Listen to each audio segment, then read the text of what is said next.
বন্ধুগণ, মহাগ্রন্থ কোরআনে কারীম এটা হচ্ছে বান্দাদের জন্য আল্লাহর দেওয়া শেষ পয়গাম। আল্লাহ পাক যা কিছু বলতে চান, যা কিছু আমাদের জীবনে ঘটুক তিনি আশা করেন, সেই ফর্মুলা এই কোরআনের ভিতরে তিনি দিয়েছেন। ঠিক কিনা বলুন? আসলে আমরা এমন একটি সময় এই তাফসীরের আয়োজন করেছি যে সময়টি আমাদের কারোর জন্যই সুখকর না, যে মারাত্মক সময় আমরা অতিক্রম করছি এই দেশে। ঠিক কিনা বলুন? এত দুর্দিন, এত বিপদ, এত সমস্যা বোধ হয় এই দেশে স্বাধীনতার পর আর আসতে নাই। এই সময় আসলে মনটাও ভালো না। এরপরে যে অবস্থা নিয়ে এখানে এসছি, মানসিক অবস্থাটাও ভালো না। এই অবস্থায় একজন ইমানদার ভালো থাকতে পারে? কোনো মতেই ভালো থাকার মতো না। তারপরও সান্ত্বনা যে কোরআন নিয়ে এখনো তো আলোচনা করা যায়। আমি আপনাদের সামনে কোরআনে কারীমের সূরা ইগরাফি, এটা হচ্ছে কোরআনে কারীমের 14 নম্বর সূরা, এর পহেলা আয়াত তেলাওয়াত করেছি আমার আলোচনার শুরুতে, যে আলিফ লাম রা কিতাবুন আনসাইনাহু ইলাইকা লিতুখরিজান নাস মিনাস যুলুমাতি ইলান নূর। এটা হচ্ছে এই কিতাব, এই কোরআন আমি আপনার উপরে নাযিল করেছি। মুহাম্মদ সাল্লাল্লাহু আলাইহি ওয়াসাল্লামকে আল্লাহ পাক বলছেন যে আমি এই কিতাবকে, এই কোরআনকে আপনার উপরে নাযিল করেছি কেন? যাতে মানব জাতিকে আপনি অন্ধকার সমূহের ভিতর থেকে বার করে সত্য সুন্দর সমাধানের আলোর মাঝে আনবেন এবং সেই রবের দিকে পথ দেখাবেন যে রব নিজের থেকেই প্রশংসিত, বলেন আলহামদুলিল্লাহ, এবং তিনি মহাপরাক্রমশালী। এই বিষয়গুলো মানব জাতি ছিল অন্ধকারের ভিতর। অন্ধকার মানেই সমস্যা। অন্ধকারের সমস্যা হয় না? অন্ধকারে বিপদ মুসিবত, চড়াই চড়াই, দেখা যায় পড়ে যাওয়া, নানা রকমের আশঙ্কা, এগুলো অন্ধকারের ভিতরে থাকে। মানব জাতি অন্ধকারের ভিতরে ছিল।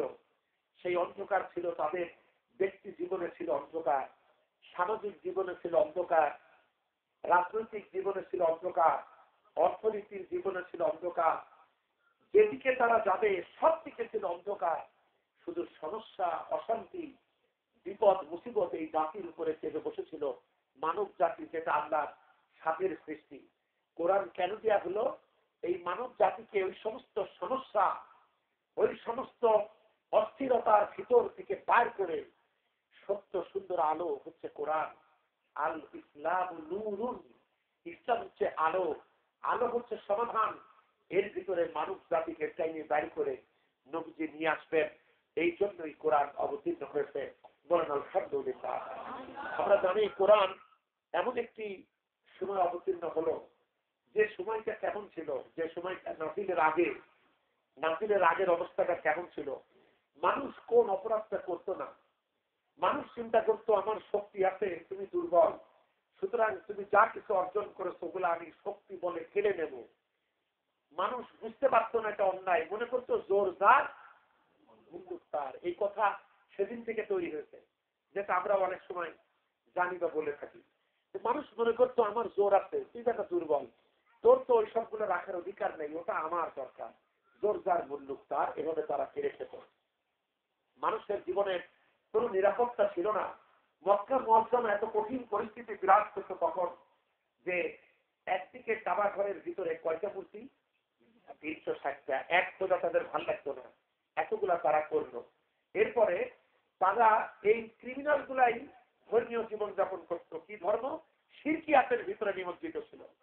এবং এমন অবস্থা ছিল, ভালো লোকদের কোনো মর্যাদা সম্মান ছিল না। যদি বাইরের কোনো মানুষ, তারা কোনো প্রয়োজনে, যেহেতু মক্কা ছিল আরবের কেন্দ্রভূমি, এখানে হজ হতো, সারা দেশ থেকে মানুষ ছুটে আসতো, এটা একটা ব্যবসা বাণিজ্যের কেন্দ্রও ছিল। তো স্বাভাবিকভাবেই বাইরের লোকেরাও এর উপর দিয়েই পথ চলতে হতো। কিন্তু মক্কার এই লোকেরা, এই কুরাইশ নেতৃবৃন্দ, তারা যখন দেখতো লোকটা এখানকার না বাইরে, সাথে টাকা পয়সাও আছে, লোকটাকে ধরে তার টাকা পয়সা কেড়ে নিত, তার জামা কাপড় খুলে নিত, অবশেষে তাকে মেরে ফেলে দিত, এরপরে তার লুঙ্গিটা পর্যন্ত নিয়ে যেত। এত জঘন্য ছিল সমাজ, যে ছবি আঁকা সম্ভব না, এত মারাত্মক আইন জাহিলিয়া। কোরআনে কারীমের ভিতরে আল্লাহ পাক এই ছবি এঁকেছেন। কোরআনে কারীমের সূরা আলে ইমরানের 103 নম্বর আয়াতে আল্লাহ পাক এই ছবি এঁকেছেন এভাবে, ওয়াকুনতুম আলা শাফা হুফরাতিন মিনান নার, তোমরা ছিলে অগ্নিকুণ্ডের ধারে, অর্থাৎ বিশাল আগুনের দাবানল তৈরি হচ্ছিল, চারিদিকে আগুন জ্বলছিল, অশান্তি। তোমরা একেবারে এগোতে এগোতে সেই আগুনের কিনারে চলে গিয়েছো, একটা ধাক্কা দিলেই কিন্তু তার ভিতরে পড়বা, একেবারে আগুনের ভাব, আগুনের তীব্রতা টের পাওয়া যাচ্ছে। তোমরা ছিলে অগ্নিকুণ্ডের ধারে। আল্লাহ পাক কোরআনে সূরা আল ইমরানের এই আয়াতে কারিমার ভিতরে আল্লাহ পাক বলেছেন, ওয়াজকুরু নি'মাতাল্লাহি আলাইকুম ইয কুনতুম আদাআন ফাআল্লাফা বাইনা কুলুবিকুম। তোমরা আল্লাহর সেই নিয়ামতের কথা স্মরণ করো। এই নিয়ামত হচ্ছে কোরআন। নিয়ামত কি বলুন? আল্লাহ পাক বলেন, শোনো, তোমরা আল্লাহর এই অনুগ্রহ, তার রহমত, তার দয়ার কথা স্মরণ করো। তোমরা ছিলে পরস্পরের দুশমন, পরস্পর ছিলে পরস্পরের শত্রু। তোমরা এইভাবে জীবনযাপন করতে, সন্তান ভাইয়ের দুশমন, প্রতিবেশীর দুশমন, আত্মীয় স্বজনেরা অপরজনের দুশমন, পিতা পুত্র দুশমন, দোকানদার ব্যবসায়ী আর জনসাধারণ দুশমন। এই ছিল তোমাদের অবস্থা।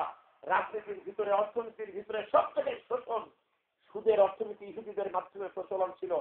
গরিবকে শুষে শেষ করা ফেলা হচ্ছিল, ধনী একের পর এক বড়লোক হচ্ছিল, মানব জাতির ছিল হাহাকার, বিপদ মুসিবত ছিল। আল্লাহ তাই বলছেন, তোমরা ছিলে পরস্পরের দুশমন। তোমরা আল্লাহ সেই নিয়ামতের কথা স্মরণ করো। আমি যখন এইটা দিলাম, তোমাদের প্রত্যেকের দিলগুলি জুড়ে দিলাম, তোমরা পরস্পর ভাই পরিণত হলে। বলেন সুবহানাল্লাহ। নবীজি যখন মক্কা থেকে মদিনায় যান, তখন মদিনাতে বাস করত দুইটা গোত্র। একটির নাম ছিল আউস। আউস মানে এই আউস ধান আমরা দেশে লাগাই হইছে না, ওই গোত্রের নাম ছিল আউস, আর একটার নাম ছিল খাজরাজ। এই দুইটা গোত্র, দুইটা গোষ্ঠী মদিনাতে বাস করত, আর এদের মাঝখানে ছিল ইহুদিরা। আমার কথা বুঝতে পারছেন? আচ্ছা, ইহুদিদের প্রচুর টাকা ছিল, কারণ তারা জন্ম থেকেই সুদি কারবার করে, তাদের প্রচুর টাকা ছিল। আর এই আউস গোত্রের ভিতরে অভাব ছিল, খাজরাজেরও অভাব ছিল, কিন্তু তারাই হলো এই মদিনার অরিজিনাল বাসিন্দা।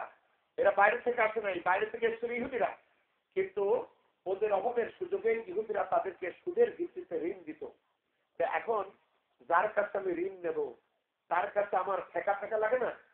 ইহুদিরা চড়া সুদে যখন ঋণ দিত, ওরাও প্রয়োজনে, মরুভূমির দেশ, সবসময় তো আর অর্থনীতি একরকম থাকে না, এগুলো নীতি গিয়ে উভয় গোত্রই ইহুদিদের উপরে নির্ভরশীল হয়ে পড়লো। এই সুযোগে ইহুদিরা চিন্তা করলো, আমরা বাইরের লোক, কিন্তু মদিনাতে মাতবার করতে হলে এই দুই গোষ্ঠীর ভিতরে সবসময় দ্বন্দ্ব বাঁধিয়ে রাখতে হবে, যদিও তারা আত্মীয়। এই আউস আর খাজরাজ তারা পরস্পরের আত্মীয়, কিন্তু এদের ভিতরে এরা যদি এক থাকে, তাহলে কখন উল্টো পাল্টা হলে আমাদের এক লাঠি মেরে বের করে দেবে। সুতরাং এদেরকে দুর্বল বানিয়ে রাখতে হবে, আর অর্থনীতি, টাকা পয়সা, খাদ্য খাবারের দিক থেকে আমাদের প্রতি পরনির্ভরশীল করে রাখতে হবে, তাহলে মাতবাড়ি আমরা করতে পারবো। এইভাবে ইহুদিদের চক্রান্তে আউস এবং খাজরাজ গোত্ররা ভাই হলেও তারা পরস্পর শতাব্দীর পর শতাব্দী ধরে তারা মারামারি করত। এই মারামারিতে কত মানুষ দুনিয়া থেকে বিদায় হলো, ইতিহাস সেই তথ্য আমাদেরকে দিতে পারে নাই।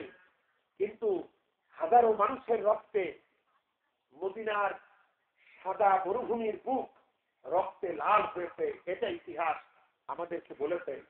এবার নবীজি যখন মক্কা থেকে মদিনায় গেলেন, তখন কোরআনের ভিত্তিতে তাদের ভিতরে ভ্রাতৃত্ব বোধ জাগিয়ে তুললেন। ওরা তখন আউস আর খাজরাজ এই কোরআনের দর্শনে, কোরআনের শিক্ষায় এত আপন হলো, নিজেদের হিংসা ভেদাভেদ ভুলে গিয়ে এত আপন হলো, শুধু নিজেরাই নিজেদের ভালোবাসতো না, বরং মক্কা থেকে যেসব সাহাবীরা এলেন মুহাজির হয়ে, তাদেরকেও ভালোবাসলো। বলেন সুবহানাল্লাহ। আল্লাহ বলছে, তোমরা সেই নিয়ামতের কথা স্মরণ করো যে তোমরা ছিলে পরস্পরের দুশমন, কিন্তু যখন এই নিয়ামত কোরআন দিলাম এবং এর মাধ্যমে তোমাদের অন্তরগুলি আমি জুড়ে দিলাম, এক হলে এবং তোমরা ভাই পরিণত হলে। বলেন সুবহানাল্লাহ। আজকেও আমাদের সেই অবস্থা এখন আছে। আপনি দেখুন, ক্রেতা বিক্রেতা দুশমন। আপনি একটা দোকানে গিয়ে বলবেন, ভাই আমাকে একটা ভালো নির্ভেজাল একটা সরিষার তেল দেন, কিন্তু সে বলবে ঠিকই দিলাম, কিন্তু দেখা গেল ভেজাল।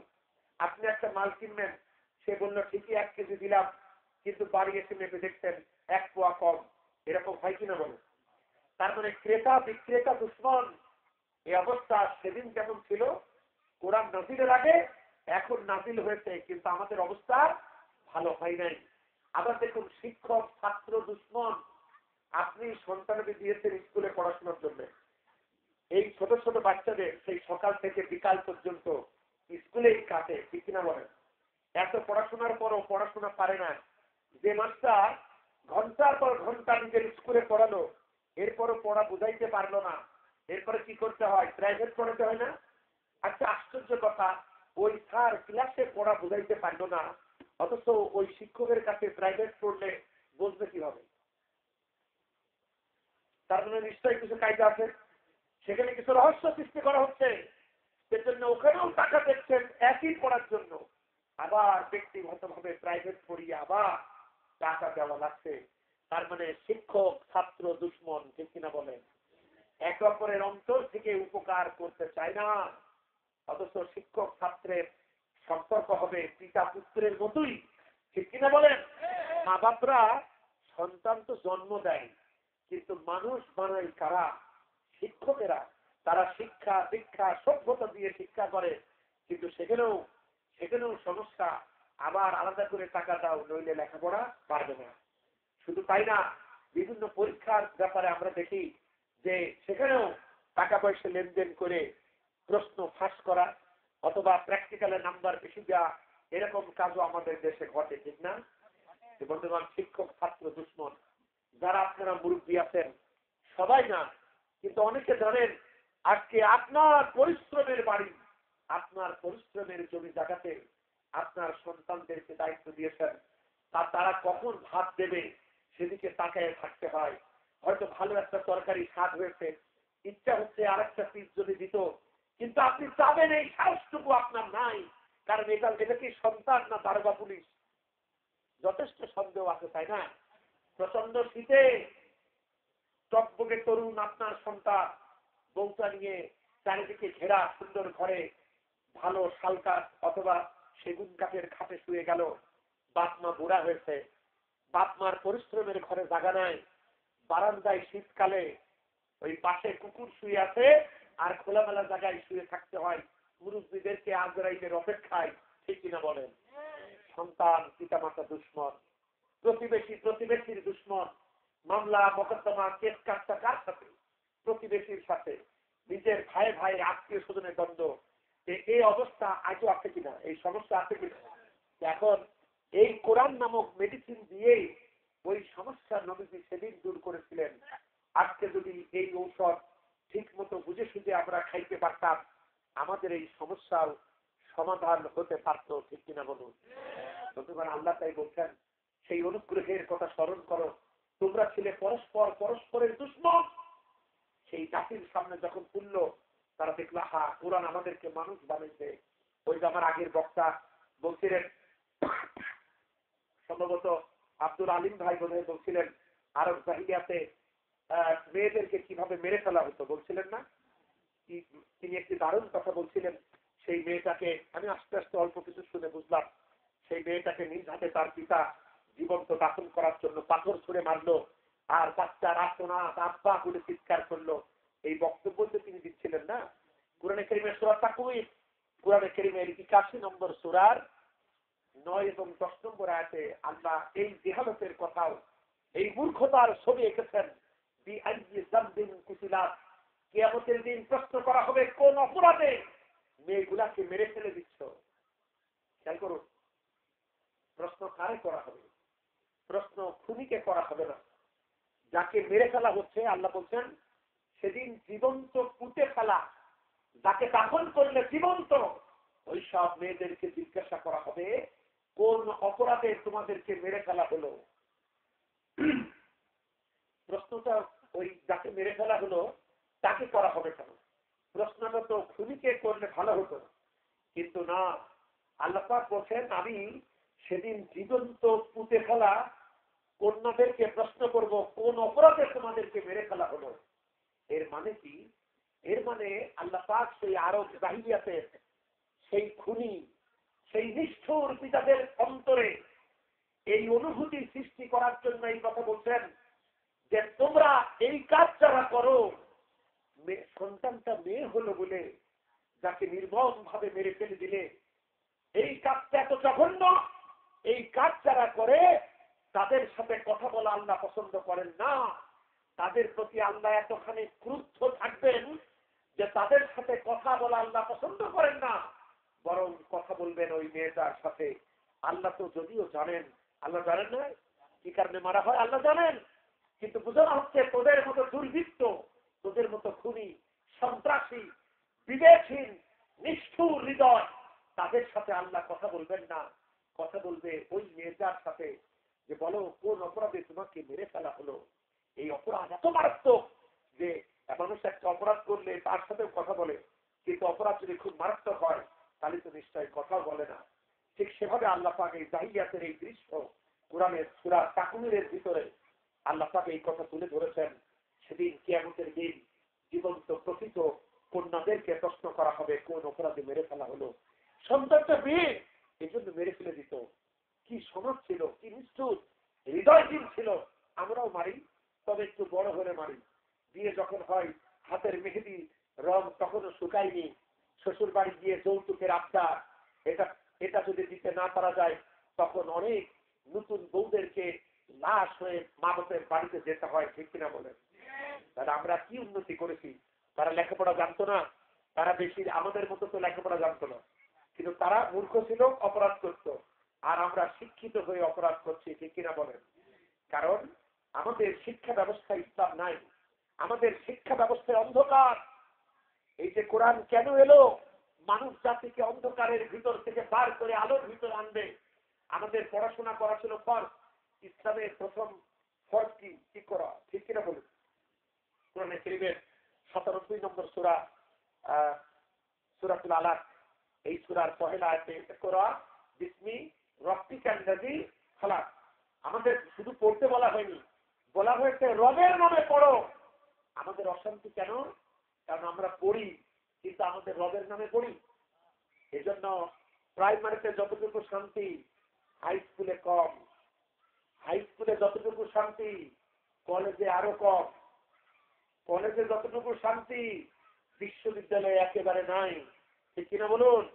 অথচ উচিত ছিল যে যত শিক্ষিত হবে তার দ্বারা সমাজ লাভবান হবে, সমাজ সভ্যতার আলো জ্বলবে। কিন্তু আমরা দেখছি যে যত শিক্ষিত হলো সেই এই জাতির সব থেকে বড় ক্ষতির কারণ হলো। বন্ধুগণ, এজন্য আপনি আপনি তো লেখাপড়া আপনাকে মানুষ বানাবে, কিন্তু যদি ধর্মীয় অনুভূতি না থাকে, নৈতিক চরিত্রের শিক্ষা যদি না ঢোকে, আল্লাহর পরকালের ফল যদি আপনার ভিতরে ঢোকানো না যায়, আপনি শিক্ষা অর্জন করে যত দক্ষতা অর্জন করবেন তত দক্ষতার সাথেই আপনি চুরি করবেন। আপনি রাস্তাঘাটে যেসব চোর ধরা পড়ে, সে কি চুরি করেছে? মসজিদের একটা স্যান্ডেল চুরি করেছে, কিংবা হাতের দিনে আপনার পকেট মারছে। কিন্তু তাদেরকে দেখলে আমরা সালাম দেই, খুব সম্মান করি, তাদের গাড়ি ঘোড়া দেখলে ছুটে যায়, তাদের সাথে কুলাকুলি করি। তারা তার থেকে বেশি চুরি করে না? তাদের তো কোনো শাস্তি হয় না, তাদেরকে আমরা সম্মান করি, তাদেরকে আদর আল্লাহতে আমরা বড় একটা দেই। তো বন্ধুগণ, কি হলো? যে যত বেশি শিক্ষিত হলো সে যত বেশি যোগ্যতা অর্জন করলো, ইসলাম তার পরিচয় না থাকার কারণে সে দক্ষতার সাথেই চুরি করলো। বন্ধুগণ, অথচ আল্লাহ পাক শুধু পড়তে বলেন নাই, বলা হয়েছে রবের নামে পড়ো। আজ আমার লেখাপড়ার ভিতরে যদি আল্লাহ থাকতো, এই যে সেদিন টিভিতে যারা দেখেন তারা দেখেছেন, আজ আমাদের এক ইসলামিয়াত বইয়ে সেখানে বলা হয়েছে দেবীর নামে উৎসর্গ করা যদি কোনো প্রাণী জবাই করা যায় সেই খাবারও হালাল। বলেন না উযুবিল্লাহ। বন্ধুগণ, এটা হালাল না। আমি যত দুর্গা পূজার সময় যত পূজা মণ্ডপে গেছি আমাকে খাবার দিয়েছে, আমি দেবতার নামে উৎসর্গিত খাবার খাই নাই, যেহেতু এটা হারাম। এটা কি বলুন? এটা হারাম। কিন্তু তারা যদি বন্ধুত্বের কারণে সম্মান করে আপনার যদি ওই বাজার ঘাট থেকে কিনে আনে কিংবা বাড়িতে তৈরি খাবার, সেটা আপনার চানাচুর হতে পারে, বিস্কুট হতে পারে, দিলেও এটা খাওয়া যাবে। কিন্তু দেবতার জন্য যেটা উৎসর্গ করা, এটা চিরকাল হারাম, ঠিক কিনা বলুন? কিন্তু আজকে ধর্মের বইতে ইসলামের নামে আমাদেরকে সুগার কোটেড ট্যাবলেটের উপরে চিনির প্রলেপ, মনে হবে মিষ্টি, একটু চাপেন এরপরে টের পাবেন তেতো। এইভাবে ধর্মের প্রলেপ দিয়ে আমাদের ভিতরে অধর্ম শিখানো হচ্ছে। বন্ধুগণ, এই শিক্ষা ব্যবস্থায় অন্ধকার। আজকে যদি শিক্ষা ব্যবস্থা ইসলাম থাকতো, আমাদের অন্তত সুদের অঙ্ক শেখানো লাগতো না, আমরা শিখতাম জাকাতের অঙ্ক, ঠিক কিনা বলেন? যখন ছোটবেলায় শেখানো হলো 100 টাকায় 1 বছরে 10 টাকা সুদ হইলে 10,000 টাকার 1 বছরের সুদ কত, আমরা সেদিনই শিখেছি সুদ যত খাবো লাভ তত হবে। অথচ অঙ্ক কি এমন করা যেত না যে 100 টাকায় 1 বছরে 2.5 টাকা জাকাত হলে 50,000 টাকার 1 বছরের জাকাত কত? তাহলে কি অঙ্ক হতো না? অঙ্ক হতো, আমি জাকাতও শিখতাম, ঠিক কিনা বলেন?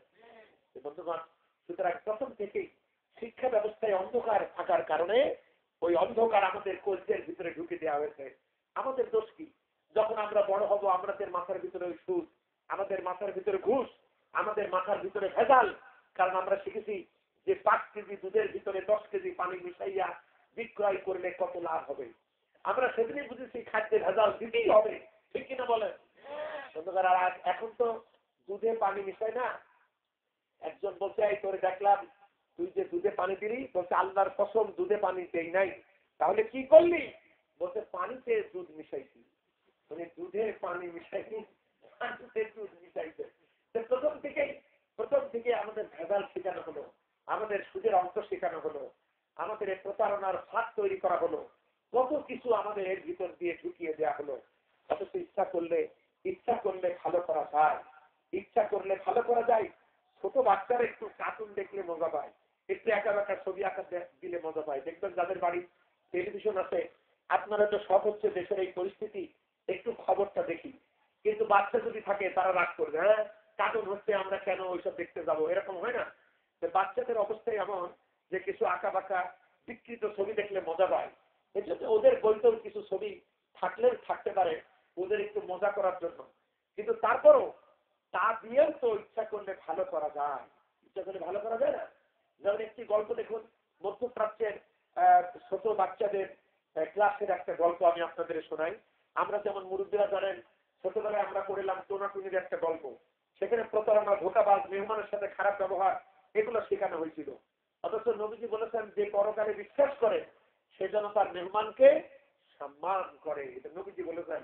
আর আমরা সেখানে গল্পের ছলে কত আবল তাবল জিনিসগুলো কি শিখলাম। ট্রেনের টিকিট ফাঁকি দিয়ে উঠতে হবে, এই কলেজে যারা যায় তারা ফাঁকি দিয়ে পড়ে। কারণ আমরা ছোটবেলা থেকে শিখলাম মামুদ মিয়া বেকার, তাই বলি কি সাধনাই তার বিশ্ব ঘুরে দেখা, আসলে পরে বেকার বললেন হেসে মামুদ মিয়া, ট্রেন কি তোমার একা? কি সুন্দর শিক্ষা আমাদের দিল। যে ট্রেনের, এটা কি সরকারের পক্ষ থেকে যে সরকারের ট্রেন কি কোনো ব্যক্তি মালিকানায় ছিল? আগে ছিল না, সরকার। আবার সরকারই শিখাচ্ছে যে এইভাবে তোমরা টিকিট ফাঁকি দিয়ে এইভাবে সরকারের সর্বনাশ করো, এইভাবে আমাদের শেখানো হলো। কিন্তু আপনি দেখুন মধ্যপ্রাচ্যের ছোটদের বই, সেখানেও ছবি আছে, গল্প আছে, গাছ আঁকানো, পাখি আঁকানো, ছোট আঁকানো, এসবও সেখানে আছে। কিন্তু উদ্দেশ্যটা দেখুন কিরকম, যে দূর থেকে একটা শিয়াল আসছে, শ্রীগাল শিয়াল আসতে গিয়ে এদিক ওদিক পাখি দেখে একটা বিরাট গাছ, সেই গাছের উপরে বসা একটা বড় বড়। শিয়ালের তো পেটে ক্ষুধা লেগে গেল, জিহ্বায় পানি আসলো। শিয়াল এবার বড়কে কিভাবে খাওয়া যায়, এইসব গুলো করতে হলে তো বুদ্ধি খাটাইতে হবে, কি করতে হবে। শিয়াল যথেষ্ট বুদ্ধিমান। শিয়াল বলছে, মোরক ভাই সালাম আলাইকুম। মোরক ভাই বলছে, ওয়ালাইকুম আসসালাম। মোরক ভাই কেমন আছো? বলছে, আলহামদুলিল্লাহ ভালো আছি। তুমি কেমন আছো শিয়াল ভাই সাহেব? বলছে, আমিও আলহামদুলিল্লাহ ভালো আছি। তবে মনটা ভালো না। কি হয়েছে তোমার? বলছে, অনেকদিন তোমার আজান শুনি রে, তুমি আমার একটু আজান শোনাও, প্রাণটা জোড়ায়, তারপরে দুইজন আসো একসাথে জামাতে নামাজ পড়ি। জামাতে নামাজ পড়লে রাসূলুল্লাহ বলেছেন বহুত সওয়াব। সুতরাং কেমন হবে, এটা কি ভালো না? আর তুমি অনেক দূরে আসলে একটু কোলাকুলিও করি, কোলাকুলি অনেকদিন পর দেখা হলে দুই ভাই কোলাকুলি করতে হয়, এটা কেমন হয়, মুসাফা করি। মনে বলতে হবে তো ভালোই, কিন্তু আমি তো আজ ক্লান্ত, অনেক দূর থেকে এসছি, আজকে সালামি থাক, আজ আর কোলাকুলি করবো না। বলতো তাহলে আজান দিয়ে যাও। বলে, আজান তো যখন তখন দেওয়া যায় না, আজান দিতে হলে নামাজের ওয়াক্ত হতে হবে। শিয়াল বললো, আল্লাহ বলেছে ধৈর্যশীল নামাজকে আল্লাহ পছন্দ করেন। আমি তাহলে নামাজের ওয়াক্ত পর্যন্ত খবর অবলম্বন করার জন্য বসেই থাকলাম। এরপরে এক সময় তো নামাজের ওয়াক্ত হবেই, নামাজের ওয়াক্ত হলো। এবার বললো মোরগ ভাই চারিদিকে আজান হচ্ছে, তুমিও দাও। বললো তার দিক এখন আজান দেওয়া যায়। মোরগ আজান দিল। শিয়াল খুব প্রশংসা গুণগান গিয়ে বললো মোরগ ভাই আজান তো হলো, একা একা নামাজ পড়ে তো অত সওয়াব পাবো না, 27 গুণ সওয়াব হবে যদি তুমি আর আমি একসাথে জামাতে নামাজ পড়ি। তুমি অত দূরে থাকলে কিভাবে জামাত হবে, তুমি নামে আসো দুজন জামাতে নামাজ পড়ি। মোরগ বলছে ভাই জামাত হতে হলে 3 জন লোক লাগে, আমি আর তুমি দুজন দেখি, আমি তো অনেক উপরে তাকে দেখি লোক কেউ আছে কিনা। হঠাৎ বলছে শিয়াল ভাই খবর ভালো, আমি দূর থেকে দেখছি আমার কুকুর ভাই সাহেব আসছেন, উনি নামাজের ইমামতি করবেন, আমরা দুজন পিছনে ইক্তেদা করবো, কেমন হবে কও। শিয়াল বলছে হবে তো ভালোই, কিন্তু আমি তো আবার তায়াম্মুম করে এসেছিলাম, সেই মাটির সাহায্য উজু করা, সেটা করে আসছিলাম, পবিত্রতা অর্জন করে এসেছিলাম। আমি এখন পানির সন্ধান পেয়েছি, আমি অজু করতে গেলাম বলে শিয়াল দৌড় মারলো।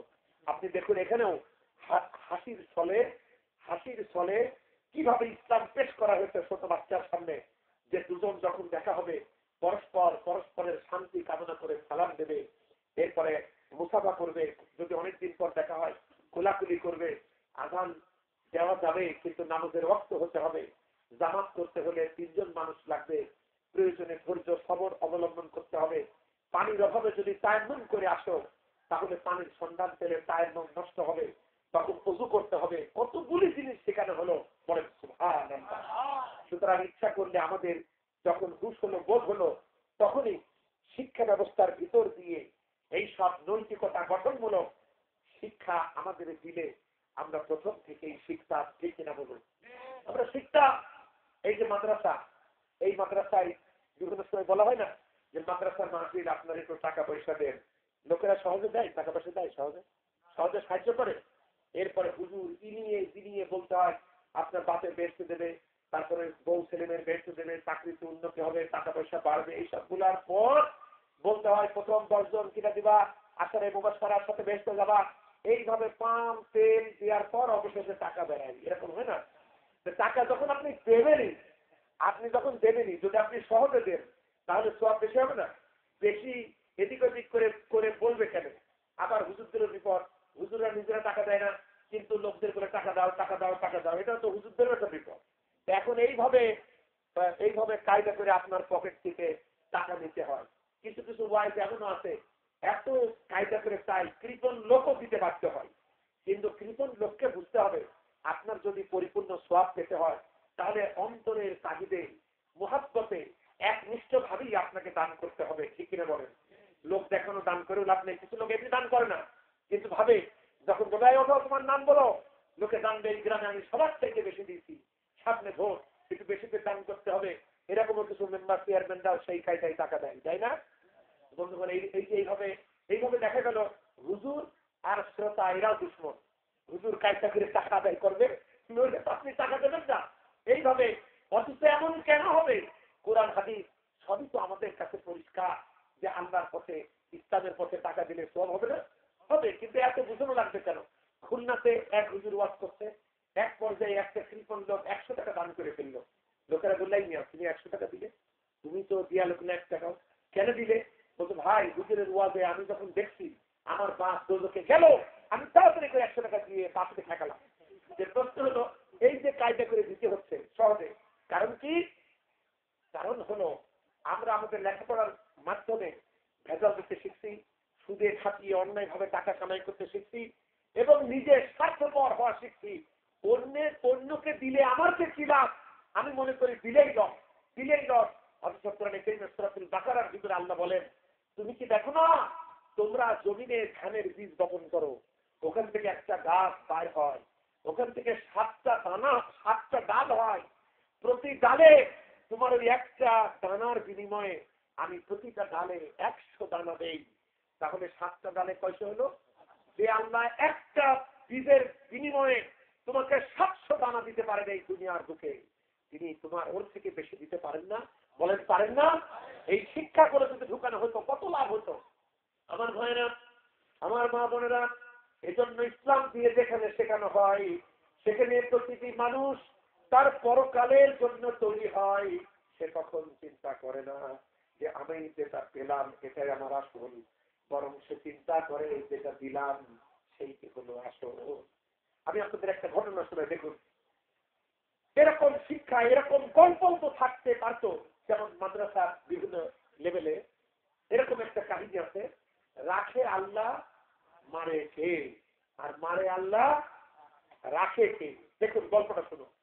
এরকম দিলেও সত্য কলিজার ভিতরে ঢুকত, বাচ্চারা ছোটবেলায় বুঝত যে আসলে মানুষের সেবা, মানুষকে ভালোবেসে আমাদেরকে তৈরি হতে হবে, এরকম তারা বুঝত। একটা জমিদার সে অনেক টাকা পয়সা, জমি জায়গা, বাড়ি গাড়ি, তার কোনো অভাব নাই, যৌবন কাল থেকে তার এইসব আছে। অবশেষে সে সারা দেশ খুঁজে সুন্দরী দেখে একটা মেয়ে বিয়ে করল। বিয়ের পর তার ইচ্ছা হলো যে নতুন বউকে নিয়ে আজকে প্রাণ ভরে খুব ভালো ভালো খাবার গুলো একসাথে খাবো। এইগুলো যখন বউটাকে নিয়ে খেতে বসছে, ঠিক তখন একটা ভিখারি দরজার কাছে এসে বলছে, আল্লাহর ওয়াস্তে আমাকে কিছু দেন। তখন জমিদারের মেজাজ খারাপ হয়ে গেল, বেয়াদব ফকির, বেরসিক ফকির, আমরা দুজন এখন খাবো আর তুই আর আসার সময় পালি না। তাকে গলা ধাক্কা দিয়ে বের করে দিল। সে তো মজলুম, মজলুম এবং আল্লাহ মাঝখানে কোনো পর্দা থাকে না, ঠিক কিনা বলুন বন্ধুগণ? নবীজি বলেছেন যে মজলুমের ফরিয়াদকে ভয় করো। সহিহ আল বুখারী 2285 নম্বর হাদিস। মজলুমের ফরিয়াদকে ভয় করো, কারণ মজলুম এবং আল্লাহ এর মাঝখানে কোনো আড়াল থাকে না। সুতরাং এই শিক্ষা তো ওই জমিদারের নাই। সেই গরম দিয়ে তাড়াই দিল। আমার ভাইরা, ফকির যেতে লাগলো, তার হৃদয় বেদনা। ওই ফকির ঈর্ষান্বিত হয়ে অভিশাপ দিল। অবশেষে অবস্থা কি হলো, কিছুদিন যাওয়ার পর দেখা গেল জমিদারের বাড়ি গাড়ি সব লস হতে লাগলো। ফসলের পর ফসলের ক্ষেত বিরাম হলো। যারা ছিল ম্যানেজার, যারা ছিল ওর অর্থনৈতিক সচিব, তারা সব টাকা পয়সা চুরি করলো। ক্রমে ক্রমে ওই জমিদারের ঠিকানোর মতো কোনো ব্যবস্থা তার থাকলো না। এরপরে পথের ফকিরের জমিদার পরিণত হতে থাকলো। সুন্দরী বউটা স্বামীর কিছু নাই দেখে স্বামীকে তালাক দিয়ে চলে গিয়ে অন্য জায়গায় নতুন জমিদারের সাথে বিয়ে হলো। এবার এই লোকটার খোঁজ আর কেউ নিল না। কিন্তু ভাগ্য গুণে ওই সুন্দরী স্ত্রী নতুন যে জমিদারের সাথে বিয়ে হলো, সেই জমিদারের শখ হয়েছে নতুন বউটার সাথে নিয়ে আজকে এক প্লেটে খাবার খাবে। নতুন স্ত্রী নিয়ে খাবার খেতে বসেছে। এমন সময় ভাগ্যের পালা বদলে নতুন জমিদারের বাড়ির গেটে এক ফকির এসে বলছে, আল্লাহর ওয়াস্তে আমাকে কিছু ভিক্ষা দাও। এই নতুন জমিদার স্ত্রীকে দেখে বলছে, তোমার স্ত্রী, তুমি এক কাজ করো, আমাদের এই সুন্দর সময়ে যখন আল্লাহ একটা ভিখারি পাঠালো, তুমি এক কাজ করো, আমার আর তোমার আজকের এই প্রথম খাবারের প্লেটটা ধরেই ফকিরকে দিয়ে আসো। স্ত্রী নিজে খাবারের প্লেটটা নিয়ে বাড়ির দরজার কাছে এসে ভিখারিকে যখন খাবার দিতে গিয়েছে, এরপরে কি জানে কি হলো, জমিদারের স্ত্রী বেহুশ হয়ে মাটিতে পড়ে গিয়েছে। নতুন জমিদার অপেক্ষা করে করে যখন দেখে বউ আসে না, তখন নতুন জমিদার উঠে খোঁজ নিতে গিয়ে দেখে ফকির দাঁড়িয়ে আছে আর তার প্রাণের স্ত্রী মাটিতে বেহুশ হয়ে পড়ে গিয়েছে। নতুন জমিদার তখন তাড়াতাড়ি করে স্ত্রীর চোখে মুখে পানি দিয়ে স্ত্রীকে হুঁশ ফিরিয়ে এনে প্রশ্ন করছে, প্রাণের স্ত্রী, কি হলো তোমার? স্ত্রী তখন বলছে, প্রাণের স্বামী, আমি তোমার কথা মতো ভিখারিকে ভিক্ষা দিতে এলাম, কিন্তু আমি যখন তাকে খাবারের প্লেটটা দিতে গেলাম, আমি তাকিয়ে দেখি, আল্লাহর কসম করে বলি, এ হচ্ছে আমার সেই প্রথম স্বামী। তখন এই নতুন জমিদার বলছে, প্রাণের স্ত্রী, তুমি যেমন তোমার আল্লাহর নামে কসম করে বলছো এ হচ্ছে তোমার সেই প্রথম স্বামী, আমিও আমার আল্লাহর নামে কসম করে বলি, আমিও সেই ভিখারি। যেদিন প্রথম তোমরা খেতে বসেছিলে, আমি ভিক্ষা চাইতে গেছিলাম, আমাকে দরজা থেকে তাড়িয়ে দিয়েছিলে। এরকম একটা গল্প আমাদের ক্লাসে থাকলে কোনো লস হইতো? আমরা বুঝতাম আল্লাহ ক্ষমতা, আজকে যা আমার কাছে আছে এটা চিরদিনের জন্য থাকবে না, এটা একদিন চলে যাবে। আল্লাহ কাউকে দিয়ে পরীক্ষা করেন, কাউকে না দিয়ে পরীক্ষা করেন, কাউকে সুস্থতার মাধ্যমে পরীক্ষা করেন, কাউকে অসুখ বিসুখ দিয়েও আল্লাহ পরীক্ষা করেন, কাউকে ক্ষমতা দিয়ে পরীক্ষা করেন, কাউকে বিরোধী দলে রেখে পরীক্ষা করেন, কাউকে জেলখানার বাইরে দিয়ে পরীক্ষা করেন, কাউকে জেলখানায় ঢুকায় পরীক্ষা করেন। ঠিক কিনা বলুন? কোরআনে কারীমের সূরাতুল মুলক, কোরআনে কারীমের 67 নম্বর সূরার 2 নম্বর আয়াত দেখুন, আল্লাহ রাব্বুল আলামিন বলেন, الذي خلق الموت والحياة ليبلوكم أيكم أحسن। তোকে ভালো করো, আর গুনাহটা কি, পাপটা কি, যেটা প্রকাশক তুমি এটা পছন্দ করো না, তুমি যে কাজ করছো এটা কেউ জানো, তুমি পছন্দ করো না এবং তোমার মনের ভিতরে খটকা লাগে, সেটাই তো পাপ। এভাবে নবীজি চরিত্রের দিকে সুশিক্ষিত করেছেন, প্রতিবেশীর হকের কথা বলেছেন, আত্মীয় স্বজনের হকের কথা বলেছেন, যারা গোলাম শ্রেণী চাকর বাকর তাদের অধিকার আদায়ের কথা বলেছেন। এভাবে মানুষকে তিনি মানুষের মর্যাদা দিয়েছেন। একটা মানুষ কালো এই কারণে ঘৃণা করা হতো, যে এখনো কালো মেয়ে বিয়ে দেবেন, বলা হবে কত টাকা দিবা, মানে এটার জন্য একটা ব্যবসা। এরকম সমাজে আছে না? সমাজে আছে না বন্ধুগণ? তোমার বউটা যদি তোমার চাইতে কমা হয়, তোমার বউটা যদি তোমার চাইতে অসুন্দর হয়, তাহলে বুঝবা বউটা তোমার হবে। আর তুমি যদি তোমার চাইতেও সুন্দরী বউ আনো, তাহলে তুমি বউটার হবা। কথা বুঝেছেন? কারণ ওটা বউ হবে না, ওটা হবে দেবী, শুধু সেবা করো। বুঝলেন? সুতরাং এইসব রঙের মুখে পড়ে কোনো লাভ নাই। কালো আর ভালো, বাইরে সবার, ভিতরে সবার সমান রাগা। বন্ধুগণ, তাই হোক, এজন্য এই যে আজকে অন্ধকার কেন, ভালো করে শুনুন। এই দেশের যে অবস্থা, সেখানে কদিন আগেও আমরা দেখছি অমুসলিম নাগরিকরা নিরাপদে নাই। ঠিক কিনা বলেন? অমুসলিম নাগরিকরা নিরাপদে নাই। আমার আলোচনা তো এই জন্য অমুসলিম ভাইদের বোনদের নিরাপত্তার জন্য আমরা মিটিং করেছি। আইন শৃঙ্খলা বিভিন্ন জায়গায় তাদের মন্দিরের উপরে হামলা হয়েছে, তাদের ব্যবসা প্রতিষ্ঠানের উপরে হামলা হয়েছে। এখন যে যাই করুক, জিম্মি বলে কেষ্ট দেখাই তোর, মানে যেই যাই করুক তোর হলো কেষ্ট, যেই কাজটা কেষ্টই করেছে, আর কেউ করে নাই। ওরা করলো কেন? তুমি পাহারা দিলে না কেন? ও করে কেমনে? পাহারা দিলে তো আর করে না, জায়গায় তো ধরতে পারো না, তো কেন করে? তো বন্ধুগণ, আমরা বলেন একজন ধার্মিক লোক কোনো অমুসলমানের গায়ে হাত দেবে?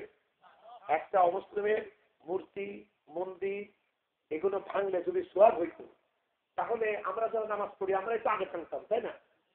এজন্য উপজেলায় বারবার আমি অমুসলিমদের মাঝেও বলেছি, প্রশাসনকেও বলেছি যে মনে রাখুন, যারা অমুসলমানদের মূর্তি ভাঙে, তাদের মন্দিরে আঘাত করে, তাদের ক্ষতি করে, তারা মুসলমানও নয়, তারা হিন্দু নয়, তারা এই দুই জাতির দুশ্মন। ঠিক কিনা বলেন?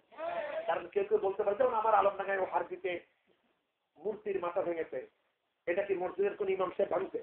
এটা যদি ভালো কাজ হতো তাহলে ইমাম সাহেবের দুই কাজ করতো, কিন্তু দোষ দেওয়ার সময় দোষটা দেবে যে এই দাড়িওয়ালা টুপিওয়ালারা এইসব কাজ করছে, তাহলে সেই নামটা প্রকাশ করা হোক, তখন আর খুঁজে কাউকে পাওয়া যায় না।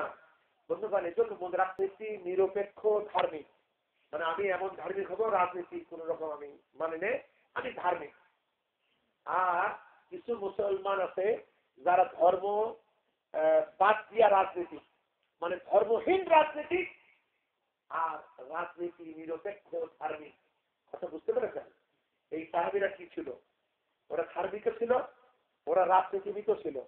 সব থেকে বড় বড় ইমানদার আবু বকর। ঠিক কিনা বলেন? উম্মতের ভিতরে রাসূলুল্লাহ বলছেন, তোমরা এক পাল্লাই আবু বকরের ইমান, আর এক পাল্লাই সমস্ত এই মুসলিম উম্মার ইমান যদি এক পাল্লে রাখো, দেখবা আবু বকরের ইমানের পাল্লা বেশি ভারী।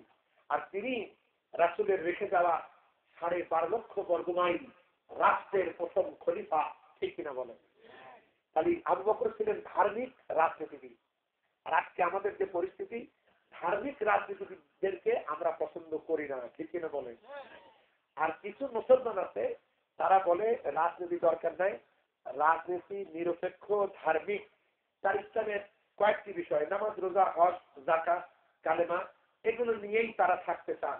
কিন্তু মনে রাখতে হবে, যে কালেমা, নামাজ, রোজা, হজ, যাকাত এই 5টা জিনিস কিন্তু ইসলাম না, ইসলামের খুঁটি, ঠিক কিনা বলেন? এই কালেমা, নামাজ, রোজা, হজ, যাকাত কি ইসলামের খুঁটি না? ইসলামের স্তম্ভ। আপনি শহরে একটা জমি কিনে বাড়ি বানানোর জন্য 4-5টা খুঁটি দিয়েছেন, এখনো ছাদ দেন নাই, দেওয়াল দেন নাই, জানলা দরজা বানান নাই, বাইরে যদি লেখেন ঘর ভাড়া দেওয়া হবে, কে আপনার এই বাড়ি ভাড়া নেবে? এটা তো এখনো পুরা বিল্ডিং হয় নাই, এটা কিন্তু খুঁটি হয়েছে। সুতরাং যারা মনে করেন কালেমা, নামাজ, রোজা, হজ, যাকাত করবে এই তো হয়ে গেল, মনে রাখতে হবে তারা ইসলামের খুঁটিতে আছেন, এখনো পুরা ইসলাম হয় নাই। কারণ এখানে অর্থনৈতিক কথা আছে। সুদ হলো অর্থনীতির একটা অংশ, আবার যাকাতও অর্থনীতির আরেকটা অংশ। সুদ যে অর্থনীতির অংশ, এটা নিয়ে থেকে শয়তান এবং ইহুদিরা, ঠিক কিনা বলেন? আর যাকাত যে অর্থনীতির অংশ, এটা দিয়েছে স্বয়ং আল্লাহ এবং তার রাসূল, ঠিক কিনা বলেন? এখন ইসলামে আল্লাহ যেগুলা করছে, শয়তানও তার বিপরীত আরেকটা করছে। আল্লাহ যেমন যাকাত, যাকাতে লাভ কার? গরিবের, আর সুদে লাভ কার? বড় লোকের, ঠিক কিনা বলেন? তাহলে দেখুন শয়তান এর কাজ হলো উল্টা করা, যার টাকা আছে তার টাকা আরো হোক, এই কাজটা করেছে শয়তান। আর আল্লাহ পাক করেছেন তোমার টাকা আছে, তুমি গরিবের দিকে নজর দাও, যাকাতের মাধ্যমে, ফিতরার মাধ্যমে, সদকার মাধ্যমে, এর দ্বারাই সমাধান। যদি যাদের টাকা আছে, বড় লোকেরা, তারা যদি গরিবকে না দেয়, তাহলে সমাজে শান্তি অশান্তি। বড় লোকের টাকা আছে, গরিবের দেবে না, সাহায্য করবে না, সমাজ অশান্তি না? সর্বহারা এখান থেকে তৈরি হয়েছে। সর্বহারা মানে কি, তার কিছু নাই। সে দেখেছে এই পুঁজিপতিরা সব খাইয়ে শেষ করলো, সুতরাং ওদের বুকে গুলি চালাও, টাকা পয়সা কেড়ে নিয়ে খাও। এইভাবেই তো সমাজে ডাকাতি, চুরি, চিন্তায় রাহাজানি তৈরি হয়েছে। সুতরাং সমাজে অন্ধকার। ইসলামে আল্লাহ বলছেন এই কোরআন কেন দিলাম? মানব জাতি মারামারি করে খেত, লুটতরাজ করে খেত, ওখানে এই অর্থনীতির ময়দান থেকে, অন্ধকারের ভিতর থেকে মানব জাতিকে বের করে সত্য সুন্দর সমাধানে আলোর মাঝে আলো বলেন সুবহানাল্লাহ। দেখুন রসুলের জামানায়, খেলাফতের জামানায় সাহাবীরা ঘুমিয়ে আছে, আজকে একজনের ভালো ধান হয়েছে, আর এক ভাইয়ের হয়েছে বোন। ভাই চিন্তা করছে আমার নাই ভালো ধান হলো, আমার প্রতিবেশী ভাইটার তো ধান ভালো হয় নাই, একটা কাজ করি না, যদি প্রকাশ্যে যদি দেই তাহলে রিয়া হবে, লোক দেখানো হবে, এতেও তো সোয়াব কমবে।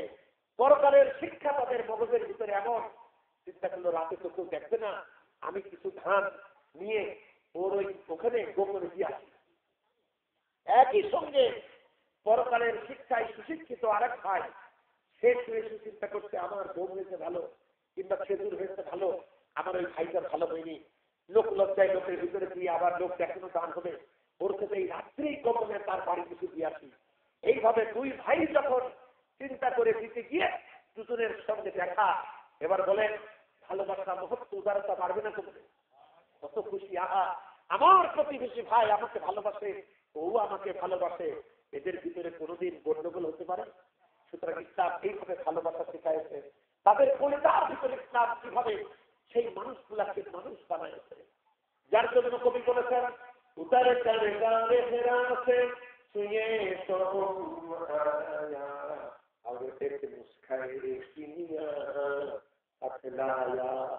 মহানবী জনাবে মুহাম্মদ রাসূলুল্লাহ সাল্লাল্লাহু আলাইহি ওয়াসাল্লাম হিরা পাহাড় থেকে নেমে এলেন, সাথে নিয়ে এলেন কোরআনের পরশ পাথর।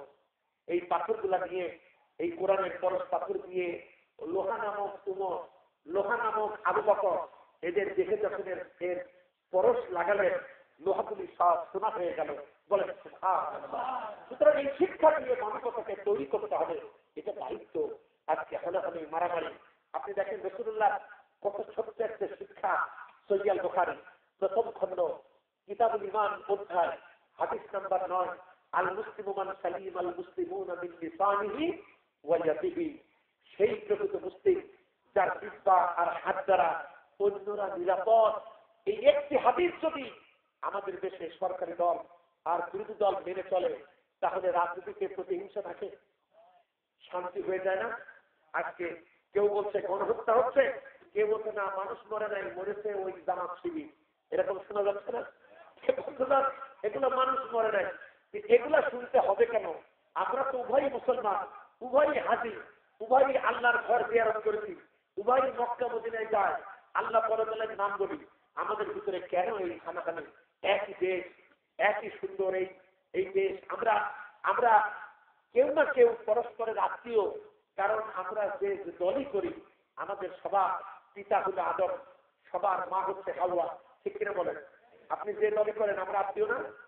এমন কেউ নেই যে যে লোকটার সব আত্মীয় একই দলে, এমন আছে না? সব দল মিলেই তো আত্মীয়। আপনি কাকে মারবেন? আমরা কেন উদার হতে পারি না? কেন তো ঘৃণা? অথচ নবী কাবা শরীফের চারিপাশে তওয়াফ করছিলেন আর বলছিলেন, হে কাবা, কত বিশাল তোর মর্যাদা, কত বিরাট তোর সম্মান কাবা।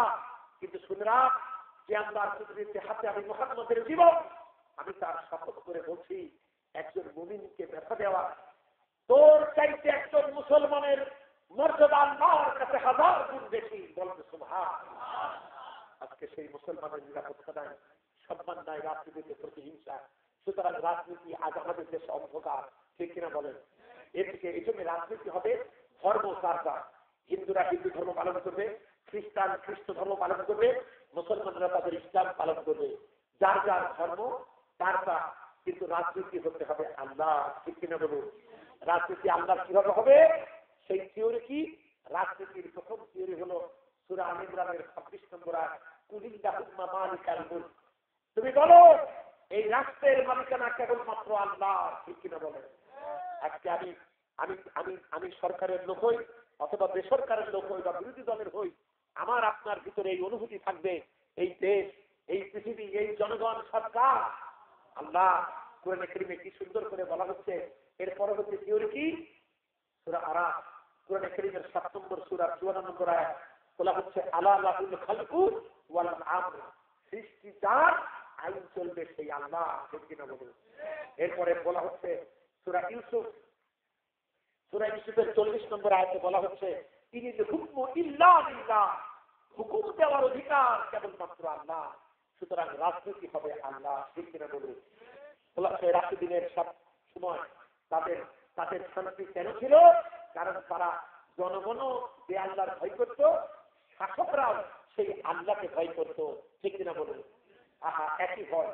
আর ধর্ম যার যার, কোনো সমস্যা নেই। আজকে ভারতবর্ষ, এই বাংলাদেশ পাকিস্তান মিলে ছিল ভারতবর্ষ, মুসলমানরা প্রায় 800 বছর রাজত্ব করেছে। আমরা যদি পর ধর্মের উপরে সহিষ্ণু না হতাম, পরধর্মকে শ্রদ্ধা না করতাম, একটা হিন্দুও কি বেঁচে থাকার কথা?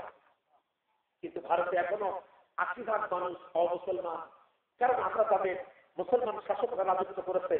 কিন্তু ইসলামের কারণেই অমুসলমানদের ধর্মীয় অধিকার তারা দিয়েছে।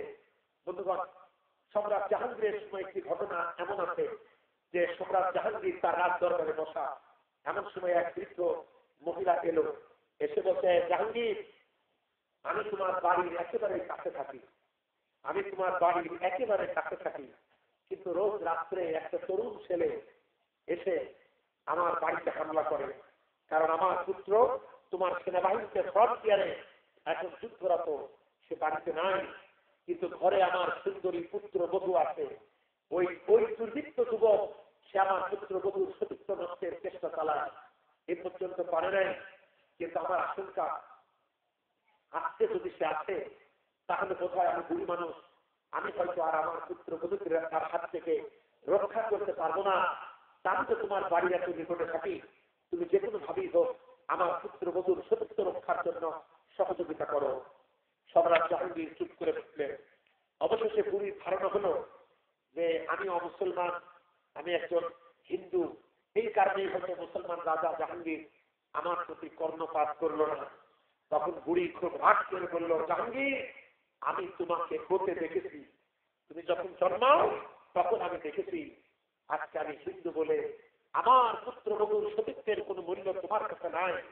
কিন্তু শুনে রাখো জাহাঙ্গীর, তুমি মুসলিম হয়ে যে ইসলামের বড়াই করো, আজকে রাতে যদি আমার পুত্র বধূ তার সতীত্ব হারায়, তবে তোমরা যে পরকালে বিশ্বাস করো, ওই পরকালে আমি আল্লাহ দরবারে তোমাকে আসামি বানাবো। এরপরও জাহাঙ্গীর কিছু বললেন না। মহিলা ফিরে চলে গেল। গভীর রাত, ওই দুর্বৃত্ত তখন মহিলার বাড়ি ঢুকছে। ইতিমধ্যে দিল্লির উপর দিয়ে একটা ঘোড়া ছুটিয়ে কেউ যেন শব্দ বেশে বুড়ির বাড়ির দিকে যাচ্ছে।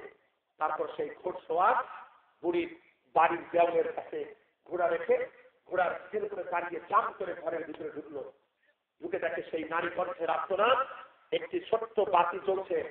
তখন এই আগন্তুক এই ছদ্মবেশী লোকটা বলছে, বুড়ি আলো নিভাও। আলো নিভানো হলো। এরপরে ছদ্মবেশী লোকটা ঘরের ভিতরে ঢুকে দুর্বৃত্তে মাথা ধরে এক কোপে দেহ থেকে তার গলা বিচ্ছিন্ন করে মাথাটা ধরে বলছে, বুড়ি আলো জ্বালাও। বুড়ি আলো জ্বালালো। এবার তাকিয়ে দেখলেন, চেহারাটা দেখলেন দুর্বৃত্তে। এরপরে আলহামদুলিল্লাহ বলে মাথাটা সুরে ফেলে দিলেন। বলছেন, বুড়ি আমাকে এক গ্লাস পানি দাও। বুড়ি এক গ্লাস পানি দিল। এরপরে এই আগন্তুক লোকটা বলল, কালকে আমার দরবারে আসবা। বুড়ি বুঝতে পারলো ইনি হচ্ছেন সেই জাহাঙ্গীর সম্রাট। আর কোনো কথা হলো না। পরের দিন পুত্রবধূকে সাথে নিয়ে জাহাঙ্গীরের দরবারে বুড়ি উপস্থিত হলো। এটা ইতিহাস। আমরা সেই মুসলমান যারা পরধর্মকে সম্মান করি, কারণ আমরা নিজের ধর্মকে সম্মান করি, ঠিক কিনা বলেন? যে নিজের বাপকে সম্মান করে সে অন্যের পিতাকেও সম্মান করতে জানে। আর যে নিজের বাপকে সম্মান করে না সে অন্য পিতাকে সম্মান দিতে পারে না, ঠিক কিনা বলেন? এরপরে জাহাঙ্গীরের দরবারে যখন বুড়ি মহিলা তার পুত্র বধূকে সাথে দিয়ে এলো, সম্রাট জাহাঙ্গীর বলছে, বুড়ি শোনো, তুমি যখন আমাকে বারবার পুত্র বধূর সতীত্বের কথা বলছিলে আর বলছিলা, জাহাঙ্গীর আমি তোমার বাড়ির একেবারে কাছে থাকি, আমি কোনো জবাব দিচ্ছিলাম না। তার কারণ আমার ভিতরে চিন্তা ছিল তুমি আমার এত নিকটে থাকো আর তোমার বাড়ির তুমি আমার রাজদরবার রাজপ্রাসাদের কাছে থাকো, তোমার পুত্র বধূর উপরে হামলা করবে কে? এই সাহস তো কারো হওয়ার কথা না। নিশ্চয় আমার ছেলে ছেলে হয়তো এভাবে ডিস্টার্ব করে। আমি পিতা, আমার কষ্ট হচ্ছিল, আমি কি আসলে ন্যায় বিচার করতে পারবো কিনা এই টেনশনে আমি জবাব দেই নাই। এরপরে তুমি জোর করে বললে যে জাহাঙ্গীর আমি তোমাকে হতে দেখেছি, তুমি যে পরকালে বিশ্বাস করো কিয়ামতের দিন, আমি আল্লাহর দরবারে তোমাকে আসামি বানাবো। তুমি যখন এই পরকালের ভয় দেখালে আমি নিজের ভিতরে আতঙ্কিত হলাম যে আসলে আমি পারবো কিনা। এরপরে তারপরও আমি সিদ্ধান্ত নিয়ে তোমার বাড়িতে ঢুকলাম। ঢুকে ভাবলাম যে যদি তোমার এই আলো জ্বলতে থাকে, তোমার বাতির আলো জ্বলতে থাকে আর আমার ছেলেই যদি হয়, তাহলে ছেলের চেহারা দেখলে আমি ন্যায় বিচার করতে পারবো না। যার কারণে তোমাকে বললাম আলো নিভাও। তুমি আলো নিভালে আমি তা কপালে আছে মনে করে দুর্বৃত্তকে শেষ করে এবার বললাম আলো জ্বালাও। আলো জ্বালানোর পর আমি তাকিয়ে দেখলাম আমার ছেলে না, আমার বংশে কোনো কলঙ্ক থাকলো না। কলঙ্কের ইয়েটা আমি পড়লাম না। তখন আমি আল্লাহ শুকর করলাম যে আমি অন্তত মজলুম মানুষের খেদমত করতে পারলাম এবং আমার বংশ অন্তত এই কলঙ্ক রইল না। এরপরে তোমার কাছে কেন পানি চাইলাম জানো? বুড়ি বলছে, না তো। বলছে, বুড়ি তুমি যখন আমাকে আল্লাহর ভয় দেখালে পরকালের কথা, সেই মুহূর্ত থেকে শুরু করে ওই শয়তানটাকে হত্যা না করা পর্যন্ত এক ফোঁটা পানিও আমি স্পর্শ করি নাই। সারাদিন পিপাসার্থ ছিলাম, টেনশনে ছিলাম। এই কথা বলে সম্রাট জাহাঙ্গীর মাথার রাজমুকুটটা খুললেন, পুত্র বধূকে সামনে ডাকলেন, তার পায়ের কাছে রাজমুকুটটা রেখে বললেন, বুড়ি শোনো, আমি তো ইসলামে বিশ্বাস করি, এই ইসলামে আমার এই রাজমুকুটের চাইতে তোমার পুত্র বধূর সতীত্বের দাম ইসলামে 1000 গুণ বেশি। এই হচ্ছে ইসলাম।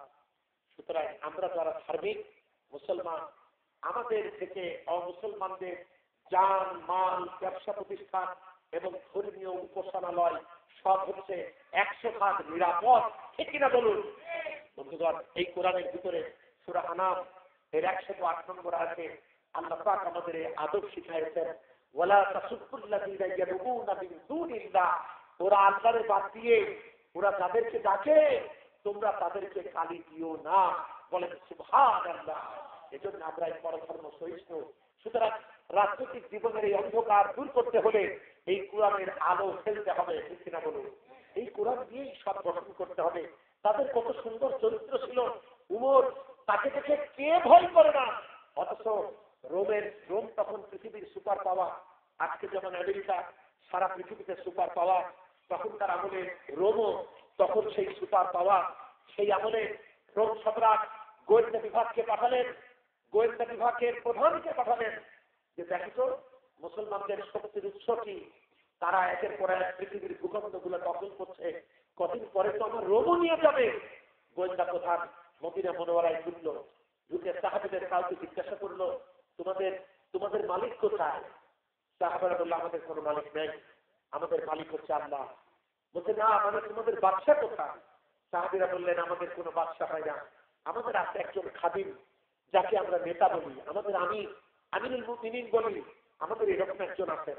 রোমের গোয়েন্দা প্রধান সে এসছে এক ভিন্ন পরিবেশ থেকে আর একটা ভিন্ন পরিবেশে, সে তো অবাক হচ্ছে, কারণ তারা তো বাদশাকে মালিকই মনে করে, তারা তো তাদের বাদশাকে বাদশাই বলে, রাজা ফেরাজ শাহনশাহ বলে। আর এরা বলছে সে তাদের চাকর, সে তাদের খাদিম, সে তাদের নেতা। এর কাছে অবাক লাগছে। সে তখন বলছে আচ্ছা ঠিক আছে তাই হোক, তোমাদের সেই নেতা কোথায়? তখন সাহাবীদের ভিতরে অনেকেই বললো আমরা জানি না, আমাদের নিজেদের চিন্তা আমরা থাকি কত, আমাদের খোঁজ খবর নেওয়ার দরকার নেই। বলছে কি সারা পৃথিবীর অর্ধেকটার খলিফাতুল মুসলিমিন অর্ধজাহান করেছে শাসন, ধুলার তত্ত্বে বসেই। হযরত ওমর সারা দুনিয়ার অর্ধেকটা ছিলেন না, অর্ধেকটার প্রধান ছিলেন না, অর্ধজাহান করেছে শাসন ধুলার তত্ত্বে বসেই। কত বড় বিরাট সম্রাট আজকে দুনিয়ার ভাষায় বলছি, কিন্তু আসলে তিনি মুসলমানদের নেতা আমিরুল মুমিনিন খলিফাতুল মুসলিমিন। সে কোথায় জানো না? একজন বলছে আমি জানি, উনার ওই ডাকাতের উটটা, জনগণের উটটা হারায় গেছে, ওই উটটা ধরার জন্য তিনি এদিকে গেছেন। তখন উনি খোঁজ করতে গিয়ে দেখেন মরুভূমিতে একটা খেজুর গাছ, তার গোড়ায় উটটা বাঁধা, আর খেজুর গাছের ছায়ায় লম্বা মতো একটা লোক ঘুমানো, কিন্তু লোকটার চেহারায় রোদ লাগছে।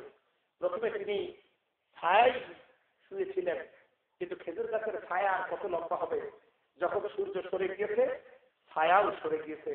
লোকটি নিশ্চিন্ত মনে ঘুমিয়ে আসেন, তার চেহারার ঘামগুলা সরে সরে পড়ে মাথার নিচে বালুগুলি ঘেমে গিয়েছে। গোয়েন্দা বিভাগের প্রধান ওখানে গিয়ে লোকটার গায়ে হাত দিয়ে বসে নেয়, তুমি কি জানো উমর কোথায়? লোকটা কোন রকম উঠে চোখ মুছে বলছে লোকে আমাকে উমর বলে। গোয়েন্দা প্রধান বোঝাই তুমি উমরের খুঁজছি না, কত মানুষের নাম প্রায় একই থাকে। বলতে আমি খুঁজছি মুসলমানদের লিডার আমিরুল মুমিনিন খলিফাতুল মুসলিমিন হযরত উমর বিন খাত্তাবকে খুঁজছি, তুমি কি জানো সে কোথায়? তখন বলছে লোকে আমাকে আমিরুল মুমিনিন বলে, লোকে আমাকে আমিরুল মুমিনিন বলে।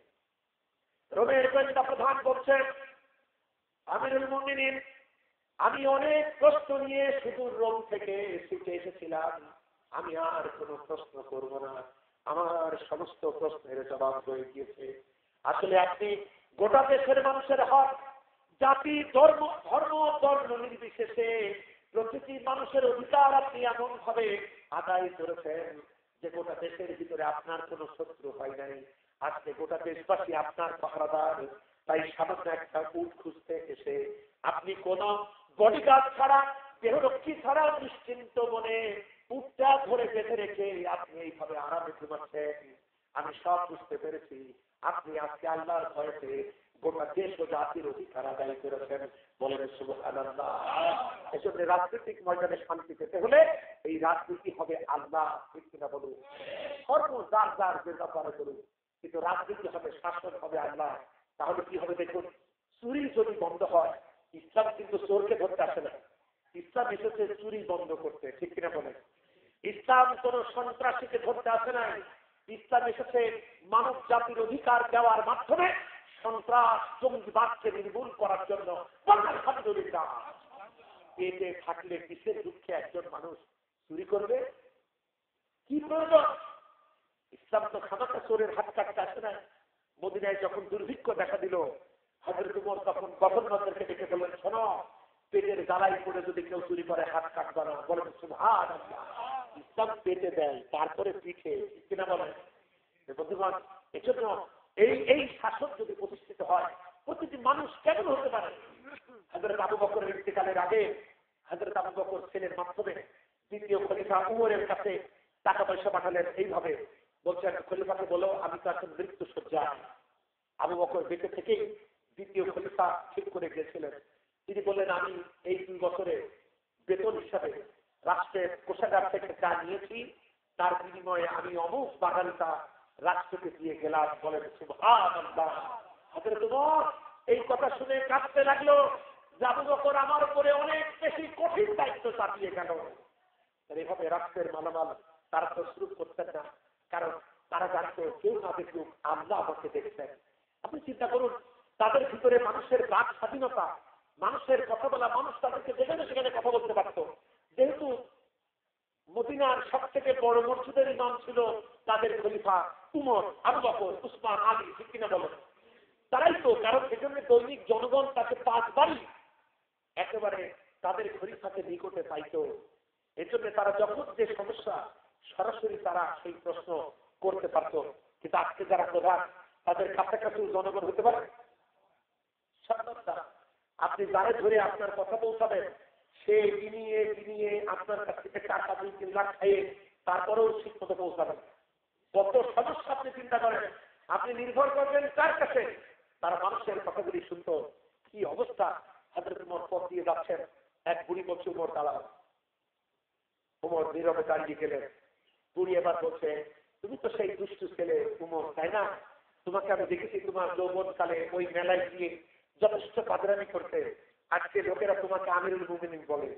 হযরত ওমর মাথা নিচু করে আসেন, কারণ নেতা হইতে হলে কথার আঘাত সহ্য করতে হবে, এসব কথাগুলি সহজে হজম করতে হবে।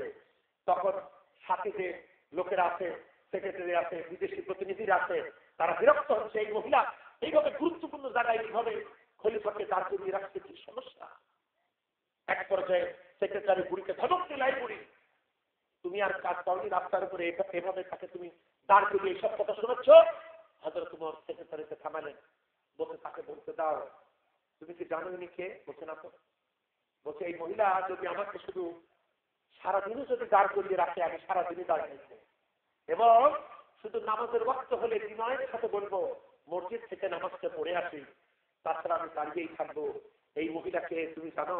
এই হচ্ছে হযরত খাওলা বিনতে সালামা, যার ব্যাপারে কোরআনে আয়াত অবতীর্ণ হয়েছে যে যে মহিলা আল্লাহ পাক কোরআনে কারীমে সূরা তাহরীমের পয়লা আয়াতে বলছেন যে কদ সাদিয়াল্লাহু কাওলাল্লাতী তুজাদিলুকা ফি যাওজিহা, সূরা মুজাদালার ভিতরে তিনি আল্লাহ পাক বলছেন, ও নবী, আল্লাহ পাক সেই মহিলার কথা শুনেছেন যে মহিলা তার স্বামীর ব্যাপারে তোমার সাথে ঝগড়া করছে।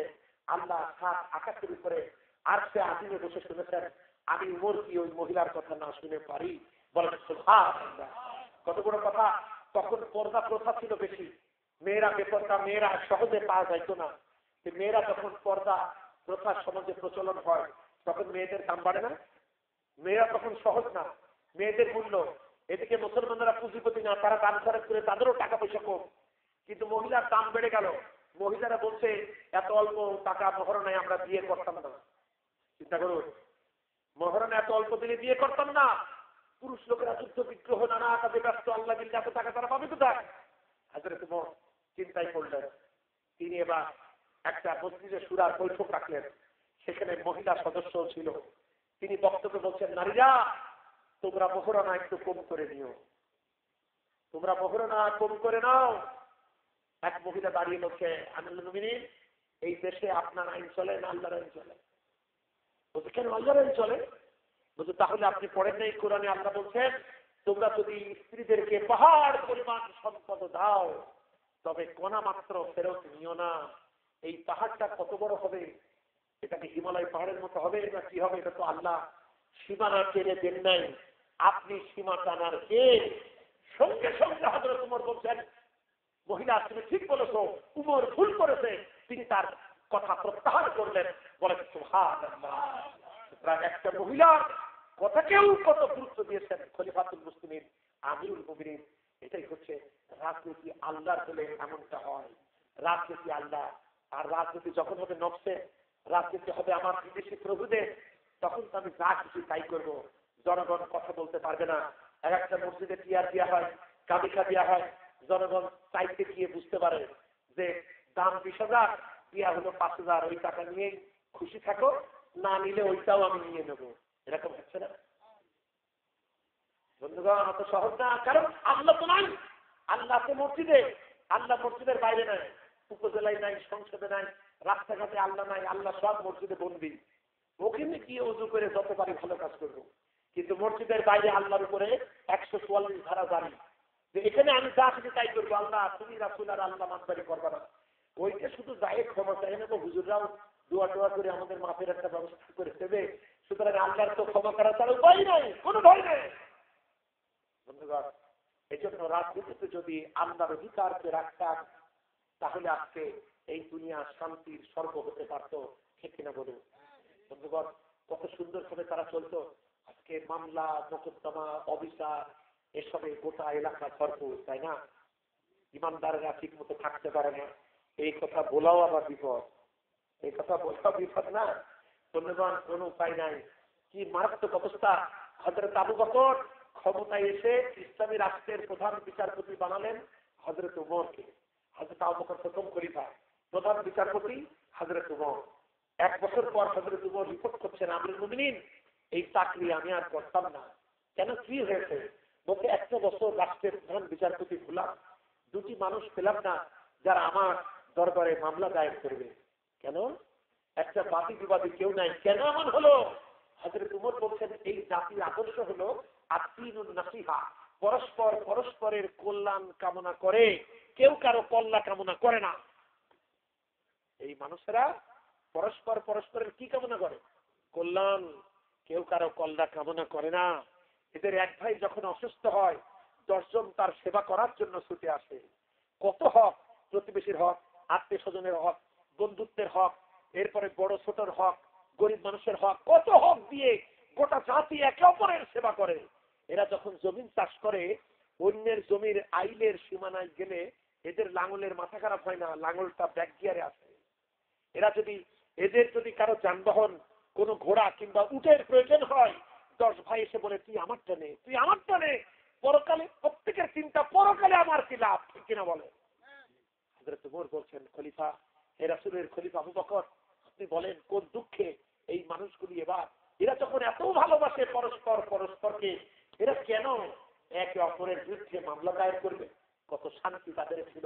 আর আমরা আজকে দীর্ঘকাল এই দোয়াটা করি, মাহফিলে করি, বিশ্ব ইজতেমায় করি, ব্যক্তিগত জীবনেও আমরা শান্তির দোয়া করি। এই দোয়া কি আমাদের কবুল হয়? রব্বানা আতিনা ফিদ দুনিয়া হাসানা ওয়া ফিল আখিরাতি হাসানা। হে আমাদের রব, তুমি আমাদের দুনিয়াটা সুন্দর করো, আমাদের আখিরাতও সুন্দর করো। আমাদের দুনিয়াকে সুন্দর হয়েছে, এই দুয়ার প্রথম অংশ, দুনিয়া সুন্দর করো। খাইরাই আখিরাতের খবর কি? বিসমিল্লাহ নাকি গলদ, প্রথমেই দোষ। আখিরাতকে সুন্দর করতে হলে আখিরাতে গিয়ে তো সুন্দর করা যাবে না, দুনিয়ায় থেকেই সুন্দর করা লাগবে, ঠিক না ভাই? বন্ধুগণের জন্য আমাদের জ্ঞান করতে হবে এই কোরআনের দিকে, এটাই সবচেয়ে ভালো। একটা বক্তব্য দিচ্ছেন উমরের মতো লোক, বক্তব্য কেবল শুরু করেছেন। এই উপস্থিত জনতা, তোমরা আমার কথা শোনো আর মানো। আর একটা বেদুইন দাঁড়িয়ে বলছে তোমার কথা শুনবো না, মানব। তিনি অবাক হলেন, বক্তব্যের ভিতরে এত কোনো বিশ্বাস। সাধারণ একটা তরুণ, কি হয়েছে? বলছে তুমি আমাদের যে কাপড় দিলে তা দিয়ে আমাদের কারো জামা হয় না, আর তুমি আমাদের ভিতরে সবচেয়ে লম্বা মানুষ, এত লম্বা জামা কোথায় পেলে? এই কথার জবাব দিবা, তারপরে তোমার বক্তব্য শুনবো। বলে সুবহানাল্লাহ। কারণ খলিফাও আল্লাহরে ভয় করে, জনগণও আল্লাহকে ভয় করে। আর কেউ যখন আল্লাহকে ভয় করে তখন সে কি আর কারো দেখে ভয় করে? যে আল্লাহকে ভয় করে সারা দুনিয়া তার দেখে ডরায়। জনগণ, যেহেতু মাথা সুস্থ থাকলে দেহ সুস্থ হয়, রাজা যখন ভালো, প্রজাপুঞ্জও ভালো, বলেন আলহামদুলিল্লাহ।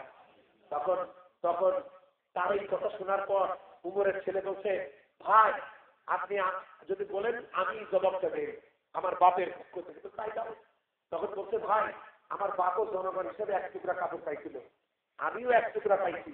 আমার বাপের টুকরা, আমার আত্মার জামা পুরানো হয়ে গিয়েছে, তার সঙ্গে বাইরের বিভিন্ন দেশের প্রতিনিধিবর্গ দেখা করতে আসে। আমি তখন আমার টুকরাটাও বাপকে দিলাম, বাপের টুকরাটা আর আমার টুকরাটা একসাথে হয়ে আব্বার লম্বা জামা হয়েছে। জনগণ তখন বলছে, আমিরুল মুমিনিন বক্তব্য রাখতে থাকুন, আপনার কথা শুনবো আর মানবো। বলেন সুবহানাল্লাহ। আচ্ছা, আকাশের সূর্যটা কার তৈরি? আল্লাহ। ওটা মুসলমানদের কেমন উপকার করে? হিন্দুর তো উপকার করে না। তাহলে এই কোরআন প্রতিষ্ঠিত হলে যখন চুরি বন্ধ হবে তখন মুসলমানের লাভ কেন হিন্দুর লাভ হবে না? যখন ইসলামের রাজনীতি আসার কারণে যখন যখন যখন যৌতুক নিষিদ্ধ হবে তখন মুসলমানের সাথে হিন্দুদের লাভ হবে না? ডাকাতি, সন্ত্রাস, জঙ্গিবাদ যখন বন্ধ হবে ইসলামের মাধ্যমে তখন লাভটা মুসলমানদের মতো অমুসলমানের হবে না? এমনকি জাকাতেও অমুসলমানদের হক আল্লাহ রেখেছেন, বলেন সুবহানাল্লাহ। সমস্যা তো নাই। এই জন্য বলছি ধর্ম যার যার, রাজনীতি কার? রাজনীতি হবে আল্লাহ। অর্থাৎ মানব সেবা, রাজনীতি কি জিনিস? এর মাধ্যমে মানুষের সেবা করা হয়। এর মাধ্যমে মানুষের সেবা করা হয় না? রাজনীতির মাধ্যমে যখন নিরপরাধ মানুষকে পেটানো হয় তখন ওটা রাজনীতি হয় না, ওটা হয় সন্ত্রাসের নীতি, ওটা হয় ডাকাতের নীতি, ঠিক কিনা বলেন? সুতরাং রাজনীতি মানে মানব সেবা। নীতির ভিতরে যে নীতিটা সব থেকে বড়, সব থেকে মহান, সব থেকে সেরা, সেই নীতি হলো রাজনীতি। রাজার হাঁসকে রাজহাঁস বলে না, বরং হাঁসের রাজাকে রাজহাঁস বলে। রাজা যে পথ দিয়ে চলে ওই পথটা রাজপথ না, বরং পথের ভিতরে যে পথটা বড় সেইটি হলো রাজপথ। অনুরূপ ভাবে নীতিমালা, আইন কানুনের ভিতরে যেই নীতিটা সবার সেরা, সবার বড়, সেই নীতিটা রাজনীতি, ঠিক কিনা বলেন? বন্ধুগণ, আমি যে আলোচনা করেছিলাম আলিফলামরা কিতাবুন আনসালনাহু ইলাইকা লিতুখরিজান নাসা মিনাস যুলুমাতি ইলান নূর। হে নবী, এই কোরআন আমি আপনার উপরে এজন্য নাযিল করেছি যাতে মানব জাতিকে ওই সমস্যা, অসন্তোষ, আশঙ্কা, আতঙ্কগ্রস্ততার অন্ধকারের ভিতর থেকে বার করে মানব জাতিকে সত্য সুন্দর সমাধানের ভিতরে আনবেন। এজন্য কোরআন নাযিল করেছি, বলেন আলহামদুলিল্লাহ। বন্ধুগণ, আলোচনা আর করতে চাই না। যদি আপনারা তো লিখিত আকারে কোনো প্রশ্ন আনেন নাই বোধহয়, থাকলে প্রশ্নের জবাব দেওয়া যেত। আর কালকে মাহফিলের শেষ দিন, আপনারা আরো অধিক সংখ্যক লোকেরা আসবেন, ভয়ভীতি নাই, ভয় টয় করার কোনো কারণ নাই। মাহফিলে আসবেন। আমরা গর্বের সঙ্গে এটা বলতে পারি যে বাংলাদেশের যে কোনো জায়গার চাইতে আমাদের জেলায় শান্তি যথেষ্ট বেশি, ঠিক কিনা বলো? বাংলাদেশের যে কোনো জেলার চাইতে, ঠিক না? এখানে আমাদের শান্তি বেশি। চারদিকে কিছু ঝামেলা হলে কিছুটা ছিটা ফুটা তো লাগবেই, কিন্তু তারপরও অন্য জায়গার তুলনায় আমরা ভালো আছি। এবং অন্য জায়গার উপজেলা চেয়ারম্যানের চাইতেও আপনাদের উপজেলা চেয়ারম্যান ভালো আছে, ঠিক কিনা বলো? উপজেলা চেয়ারম্যান যখন ভালো আছে, জনগণের ভালো থাকতে সমস্যা কোথায়? কোনো সমস্যা নাই। কখনোই আইন হাতে তুলে নেবেন না, কোনো জঙ্গি কার্যক্রমকে সহযোগিতা করবেন না, বরং ভীতিমুক্ত, শৃঙ্খলাপূর্ণ সুন্দর একটি সমাজ এবং মানবতার পক্ষে ভূমিকা রাখার জন্য আমাদের সম্মিলিতভাবে কাজ করতে হবে। এবং ভালো করে কোরআন শিক্ষা অর্জন করুন। এটা শিখতে হবে। একেবারে অজ্ঞতা নিয়ে কিছু হওয়া যায় না। আমাদের ইসলাম সম্পর্কে জানা বোঝা অনেক ঘাটতি, আমরা অনেক কিছু জানি না। নইলে আজকে যখন মুসলিম উম্মার এক হওয়া প্রয়োজন, তখনও ওই বেনামাজের মতোই কিছু মুসলমানরাও বলছে ওইটা ইসলামিক দলই না, এরকম বলছে না? যখন এক থাকা দরকার, যখন শক্তি বৃদ্ধি করা দরকার, এক যদি না থাকি আমরা বিজয় অর্জন করতে পারবো না। আমি একটি গল্প শুনিয়ে আমি শেষ করব। একই মায়ের দুটি সন্তান, তাদের ভিতরে কিছু কিছু ব্যাপারে মতভেদ থাকে না? একই স্কুলে একই দলের ভিতরে লোক, তারপরেও কিছু কিছু ব্যাপারে মতভেদ থাকে না? মতভেদ থাকতেই পারে, কিন্তু মূল ইসলামের ব্যাপারে, কোরআনের ব্যাপারে, সুন্নাহর ব্যাপারে এবং যারা ইসলামের জন্য কাজ করে তাদের ব্যাপারে, মৌলিক স্বার্থের ব্যাপারে আমাদের এক থাকতে হবে। যদি আমরা এখন ছোট বাচ্চাদের মতো চকলেট, গুনগুনি, কাঁচের গুটি এই সমস্ত কিছু কম বেশি নিয়ে যদি আমরা দ্বন্দ্ব বাঁধাই, ক্ষতি হবে মুসলমানদের, ঠিক কিনা বলেন? খুশি হবে শয়তান। এজন্য আল্লাহ পাক আমাদেরকে এক দেখতে চেয়েছেন। সূরা আলে ইমরানের যে অংশ থেকে আপনাদেরকে জাহিলিয়াতের কথা বলেছি, তোমরা ছিল আগুনের পারে, ওখানেই বলা হয়েছে ওয়াতাসিমু বিহাবলিল্লাহি জামিআন ওয়ালা তাফাররাকু, তোমরা ঐক্যবদ্ধ হয়ে আল্লাহর এই রজ্জুকে দৃঢ়ভাবে ধারণ করো, বিচ্ছিন্ন হইও না। বন্ধুগণ, আজকে আপনি মনে করতে পারেন যে সে বিপদে পড়েছে, আমার কি? আমি তো আর বিপদে পড়ি নাই। সেদিন আন্তর্জাতিক খ্যাতি সম্পন্ন একজন নাম করা সাংবাদিকের আলোচনা করছিলাম। আন্তর্জাতিক খ্যাতি সম্পন্ন একজন নাম করা বিদেশি সাংবাদিক, তার লেখা একটা কলাম করছিলাম। তিনি লিখছেন, যখন ওরা ওদেরকে মারতে গেল আমি কোনো প্রতিবাদ করলাম না, কারণ আমি তো ওই দল করি না। যখন কিছুদিন পর ওরা যখন ইহুদিদেরকে মারতে আসলো আমি সেদিনও প্রতিবাদ করলাম না, কারণ আমি তো ইহুদির দলে না। এরপরে যখন আমার দেশের ওইসব লোকদের মারতে আসলো সেদিনও প্রতিবাদ করলাম না আমি, কারণ আমি তো ওইসব গ্রুপের লোক না। অবশেষে ওরা যেদিন আমাকে ধরতে আসলো সেদিন আমার জন্য কেউ প্রতিবাদ করলো না। তিন লোক, একজন হলো হুজুর ইমাম সাহেব, আর একজন হলো খ্রিস্টানদের হুজুর পাদ্রী, আর একজন হলো হিন্দুদের ঠাকুর। এই তিনজন গিয়েছে পুকুরে, এই মাঠে খুব ভালো আখ হয়েছে। দেখছে আমাদের লোকজনের, আমাদের উম্মত বা আমাদের এই মুরিদদের আখে কয়েকটা খাইতে অসুবিধা নেই। তিনজন গিয়ে বিকালবেলা ঘুরতে গিয়ে একমত হলো, একমত হয়ে আখ খাইতে গিয়েছে। আখের ক্ষেতের মালিক কাছে আশ্চর্য কথা, এরাই যদি চোর হয় তাহলে জনগণ দিয়ে আমি আখ বাঁচাবো কি করে? কিন্তু এই তিনজনের হাত থেকে তো আমি একলা আখ উদ্ধার করতে পারবো না, আমাকে কৌশল করতে হবে। কৌশলটা কি?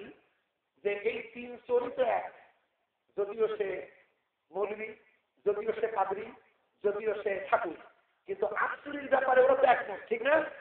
তিনজনের সাথে তো আমি একা পারবো না। তাহলে কি করতে হবে? ওদের উপরকে ফাটল ধরাতে হবে। কি করা যায়? বুদ্ধি খাটিয়ে বলছে, হুজুর আসেন তো আমার সাথে। আরে আপনি আমার হুজুর, আপনি একটা কেন, 10টা আখ খাইতে আমার অসুবিধা নেই। তারপরে উনি খ্রিস্টান, আমার ঈসা নবীর উম্মত, আমিও তো ঈসাকে নবী মনে করি, আমার খ্রিস্টান পাদ্রী খাইলে আমার অসুবিধা নাই, কিন্তু তুই বাবা হিন্দু ঠাকুর কেন আমার আখ খাবি? আসেন তো ঘরে তো। এবার মাঠের মালিক কিন্তু একা না, এবার দুইজন পাই গেছে। এবার ভালো করে ঠাকুর ব্যাটারে একটা মতো ব্যবস্থা করে কাজ করে ফেলে দিয়েছে।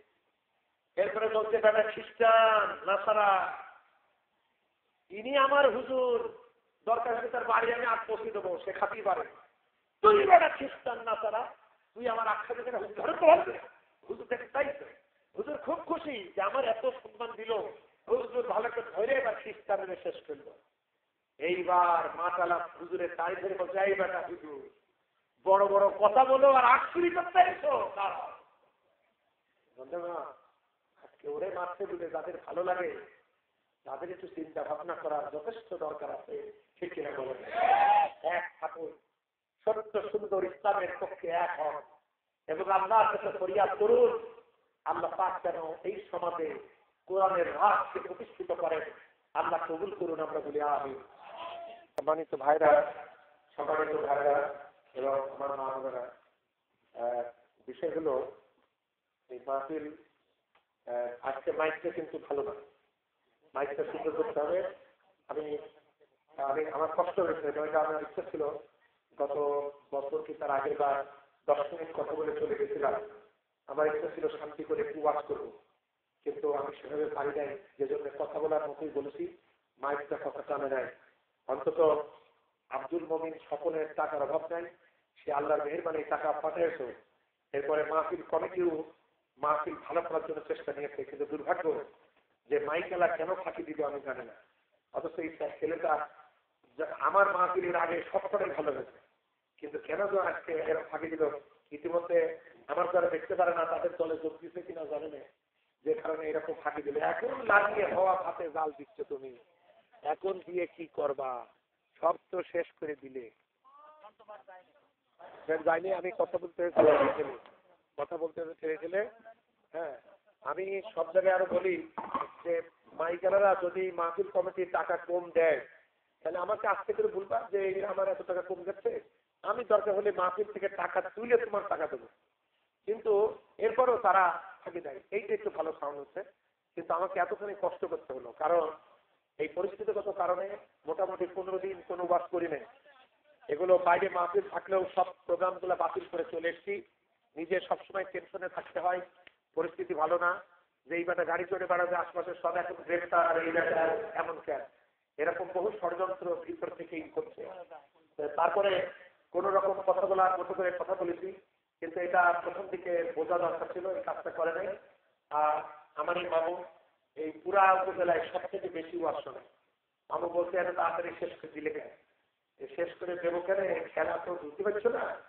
এই যে ওয়াজের জন্য 10টা আইন 10টা বিধান জারি করা হয়েছে মাহফিলের জন্য। আমি তাও 40 মিনিট ক্রস করে ফেলেছি, অপরাধ করে ফেলেছি আইনের দৃষ্টিতে। এই শর্তগুলো আপনাদের শোনায়। তাফসীরুল কোরআন মাহফিল চলাকালে সরকার বিরোধী বা রাজনৈতিক কোনো আলোচনা বা বক্তব্য প্রদান করা যাবে না। 1 নম্বর আইন। সহিহ হাদিস। 2 নম্বর, উক্ত মাহফিল চলাকালে উচ্চ স্বরে মাইক বাজিয়ে জনবিরক্তি সৃষ্টি করা যাবে না। 3 নম্বর, উক্ত মাহফিল স্থলে কোন অবস্থাতেই মাদক সেবন কিংবা জুয়া খেলার আসর বসা যাবে না। আপনারা এখানে মাদক সাথে খান নাকি জুয়া টুয়া? আচ্ছা, যেখানে খেলে সেখানে মানা করা হয় না। যে কোনো উদ্ভূত পরিস্থিতি মোকাবেলা করার জন্য মাহফিল কর্তৃপক্ষকে 20 জন স্বেচ্ছাসেবক মোতায়েন করতে হবে। 5 নম্বর বিধান, কোন উস্কানিমূলক বক্তব্য প্রদান করা যাবে না। 6 নম্বর, নির্দিষ্ট সময় অর্থাৎ রাত 10টার মধ্যে সকল কার্যক্রম সমাপ্ত করিয়া বাড়িতে গিয়া ঘুমিয়া পড়িতে হইবে। 7 নম্বর, কোন বিতর্কিত ব্যক্তি কর্তৃক বক্তব্য প্রদান করা যাবে না। 8 নম্বর, নামাজের সময় অনুষ্ঠানের মাইক বাজানো বন্ধ রাখতে হবে। আজান হয়, মাইক বাজানো শহরে, সেখানে বন্ধ করা লাগে না, আমরা তো বন্ধ করি। আচ্ছা, কি জানো, মার কাছে মামু বাড়ির গল্প। আচ্ছা, জঙ্গিবাদ বা সন্ত্রাস দমন বিষয়ে ন্যূনতম 5 মিনিট বক্তব্য প্রদান করতে হবে। 10 নম্বর, কোন অবস্থাতেই চলমান এসএসসি বা সমমান পরীক্ষার পরীক্ষার্থীদের লেখাপড়ার বিঘ্ন ঘটিয়ে অনুষ্ঠান করা যাবে না। সেক্ষেত্রে 10টা 42 মামু কিছু করার নেই। আমরা এটা মুসলমানের দেশ,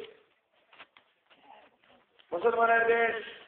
বন্ধুগণ, যাই হোক, আল্লাহ রহম করুক, আল্লাহ ভালো করুক। কাল মাইক ঠিক করবা, কালকেও আমি আসছি, আল্লাহ যদি দেয় দাওয়াত ঠিক আর না দিই, কালকে একটা বক্তৃতা দিতে হবে আল্লাহ যদি দেয়।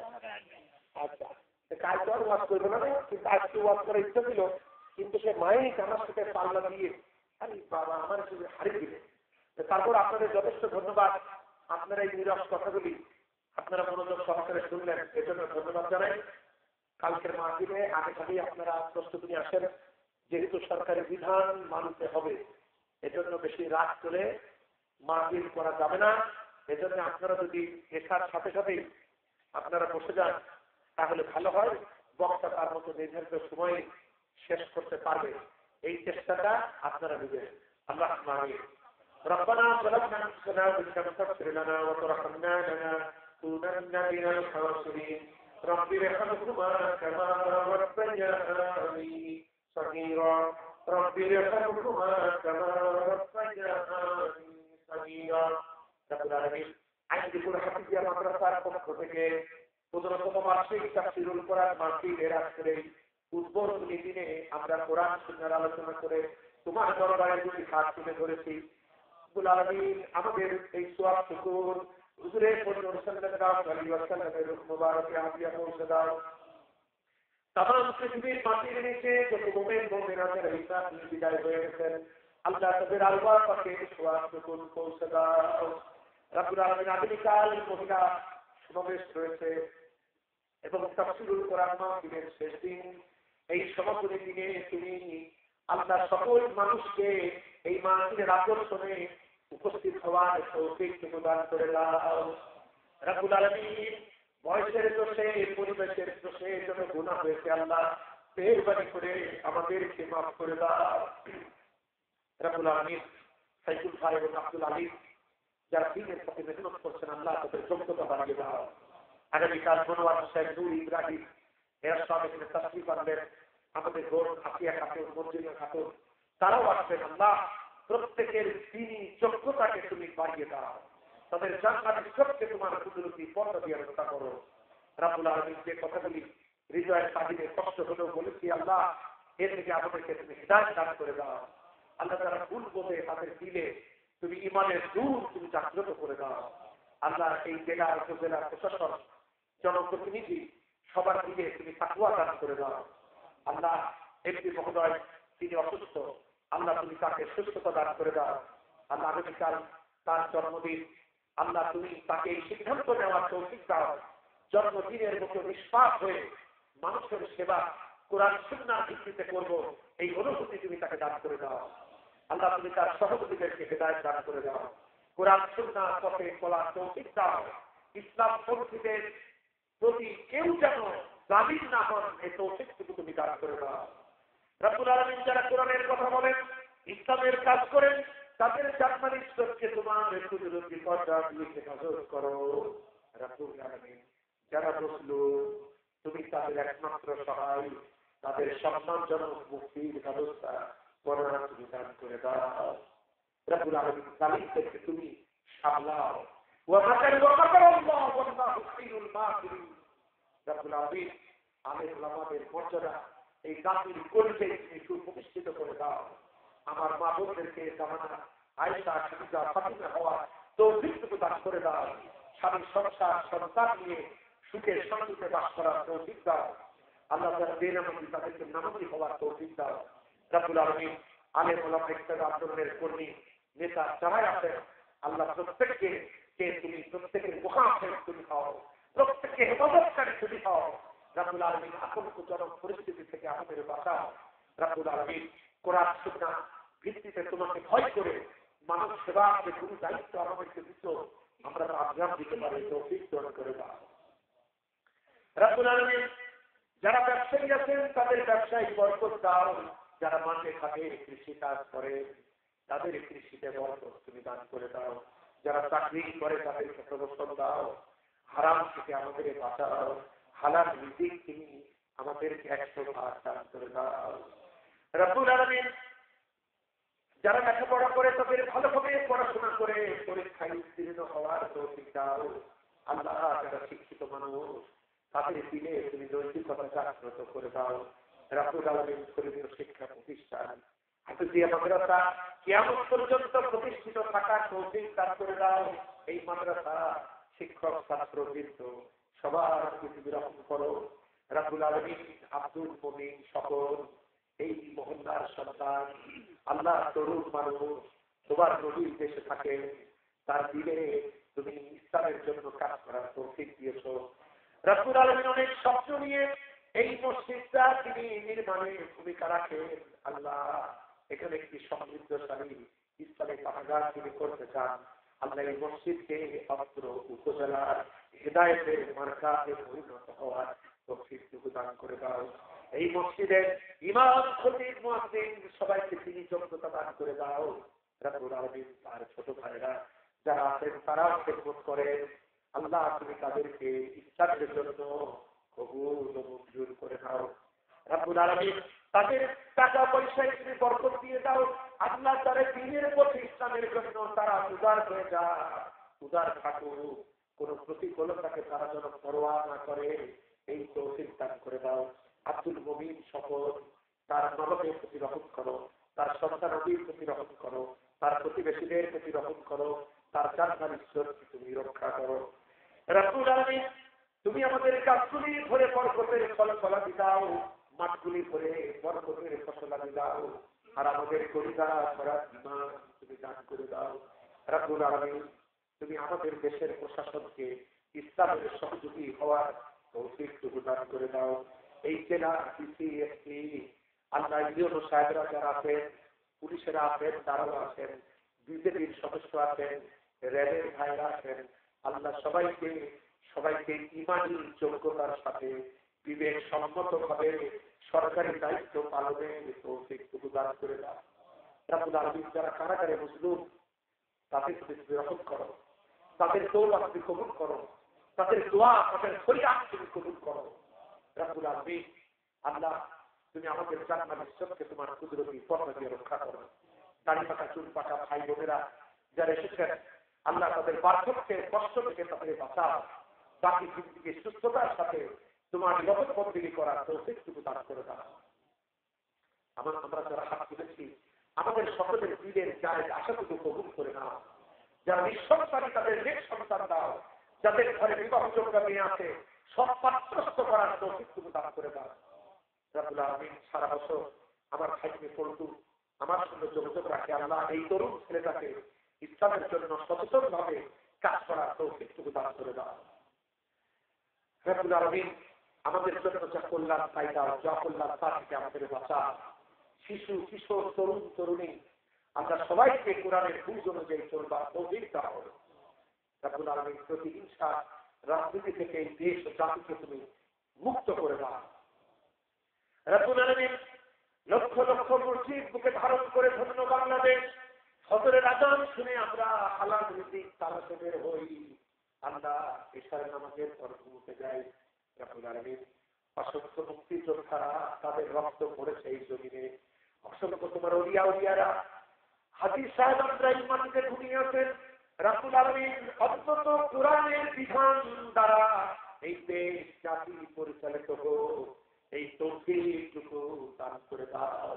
অবস্থিত নাগরিকদের নিরাপত্তা বিধান তুমি করে দাও। আল্লাহ দীর্ঘকাল সহাবস্থানের জন্য আল্লাহ তারা ষড়যন্ত্র করে তাদের খপ্পর থেকে নাগরিকদেরকে তুমি বাঁচিয়ে দাও। জঙ্গিবাদ সন্ত্রাসের হাত থেকে গোটা জাতিকে তুমি বাঁচাও। রব্বুল আলামিন যা ভালো তাই দাও, যা খারাপ তাকে আমাদের বেঁচে থাকার তৌফিক দাও। যাদের দিলে তোমার কাবা জিয়ারতের ইচ্ছা আছে তুমি কবুল করে নাও। নবীজিকে স্বপ্নের মাঠে প্রাণ করে দেখবার সুযোগ আমাদের দান করে দাও। নবীর সুন্নাত অনুযায়ী চলা আমাদের জন্য সহজ সাধ্য করে দাও। আজ জাতি হে ফলক পর রহম লানে কে লিয়ে পাগলো হাত জাতে দো রাত জানে কে লিয়ে রহম কর अपना आइए करम को भूल जा हम तुझे भूले थे लेकिन तू न हमको भूल जा खल्कों की रमदान हुए दुनिया की ठुकराए दिए आइए अब तेरे घर पर हक सजाए हुए। रब्बुल आलमीन तेरा कहकर सजाने माइक दिले आलो दिले अल्लाह তাদের হালাল রিজিকে তুমি বরকত দান করে দাও। ربنا تقبل منا انك انت السميع العليم وتب علينا انك انت التواب الرحيم سبحان ربك رب العزة عما يصفون وسلام على المرسلين الحمد لله رب العالمين إله إلا الله محمد رسول الله. السلام عليكم ورحمة الله.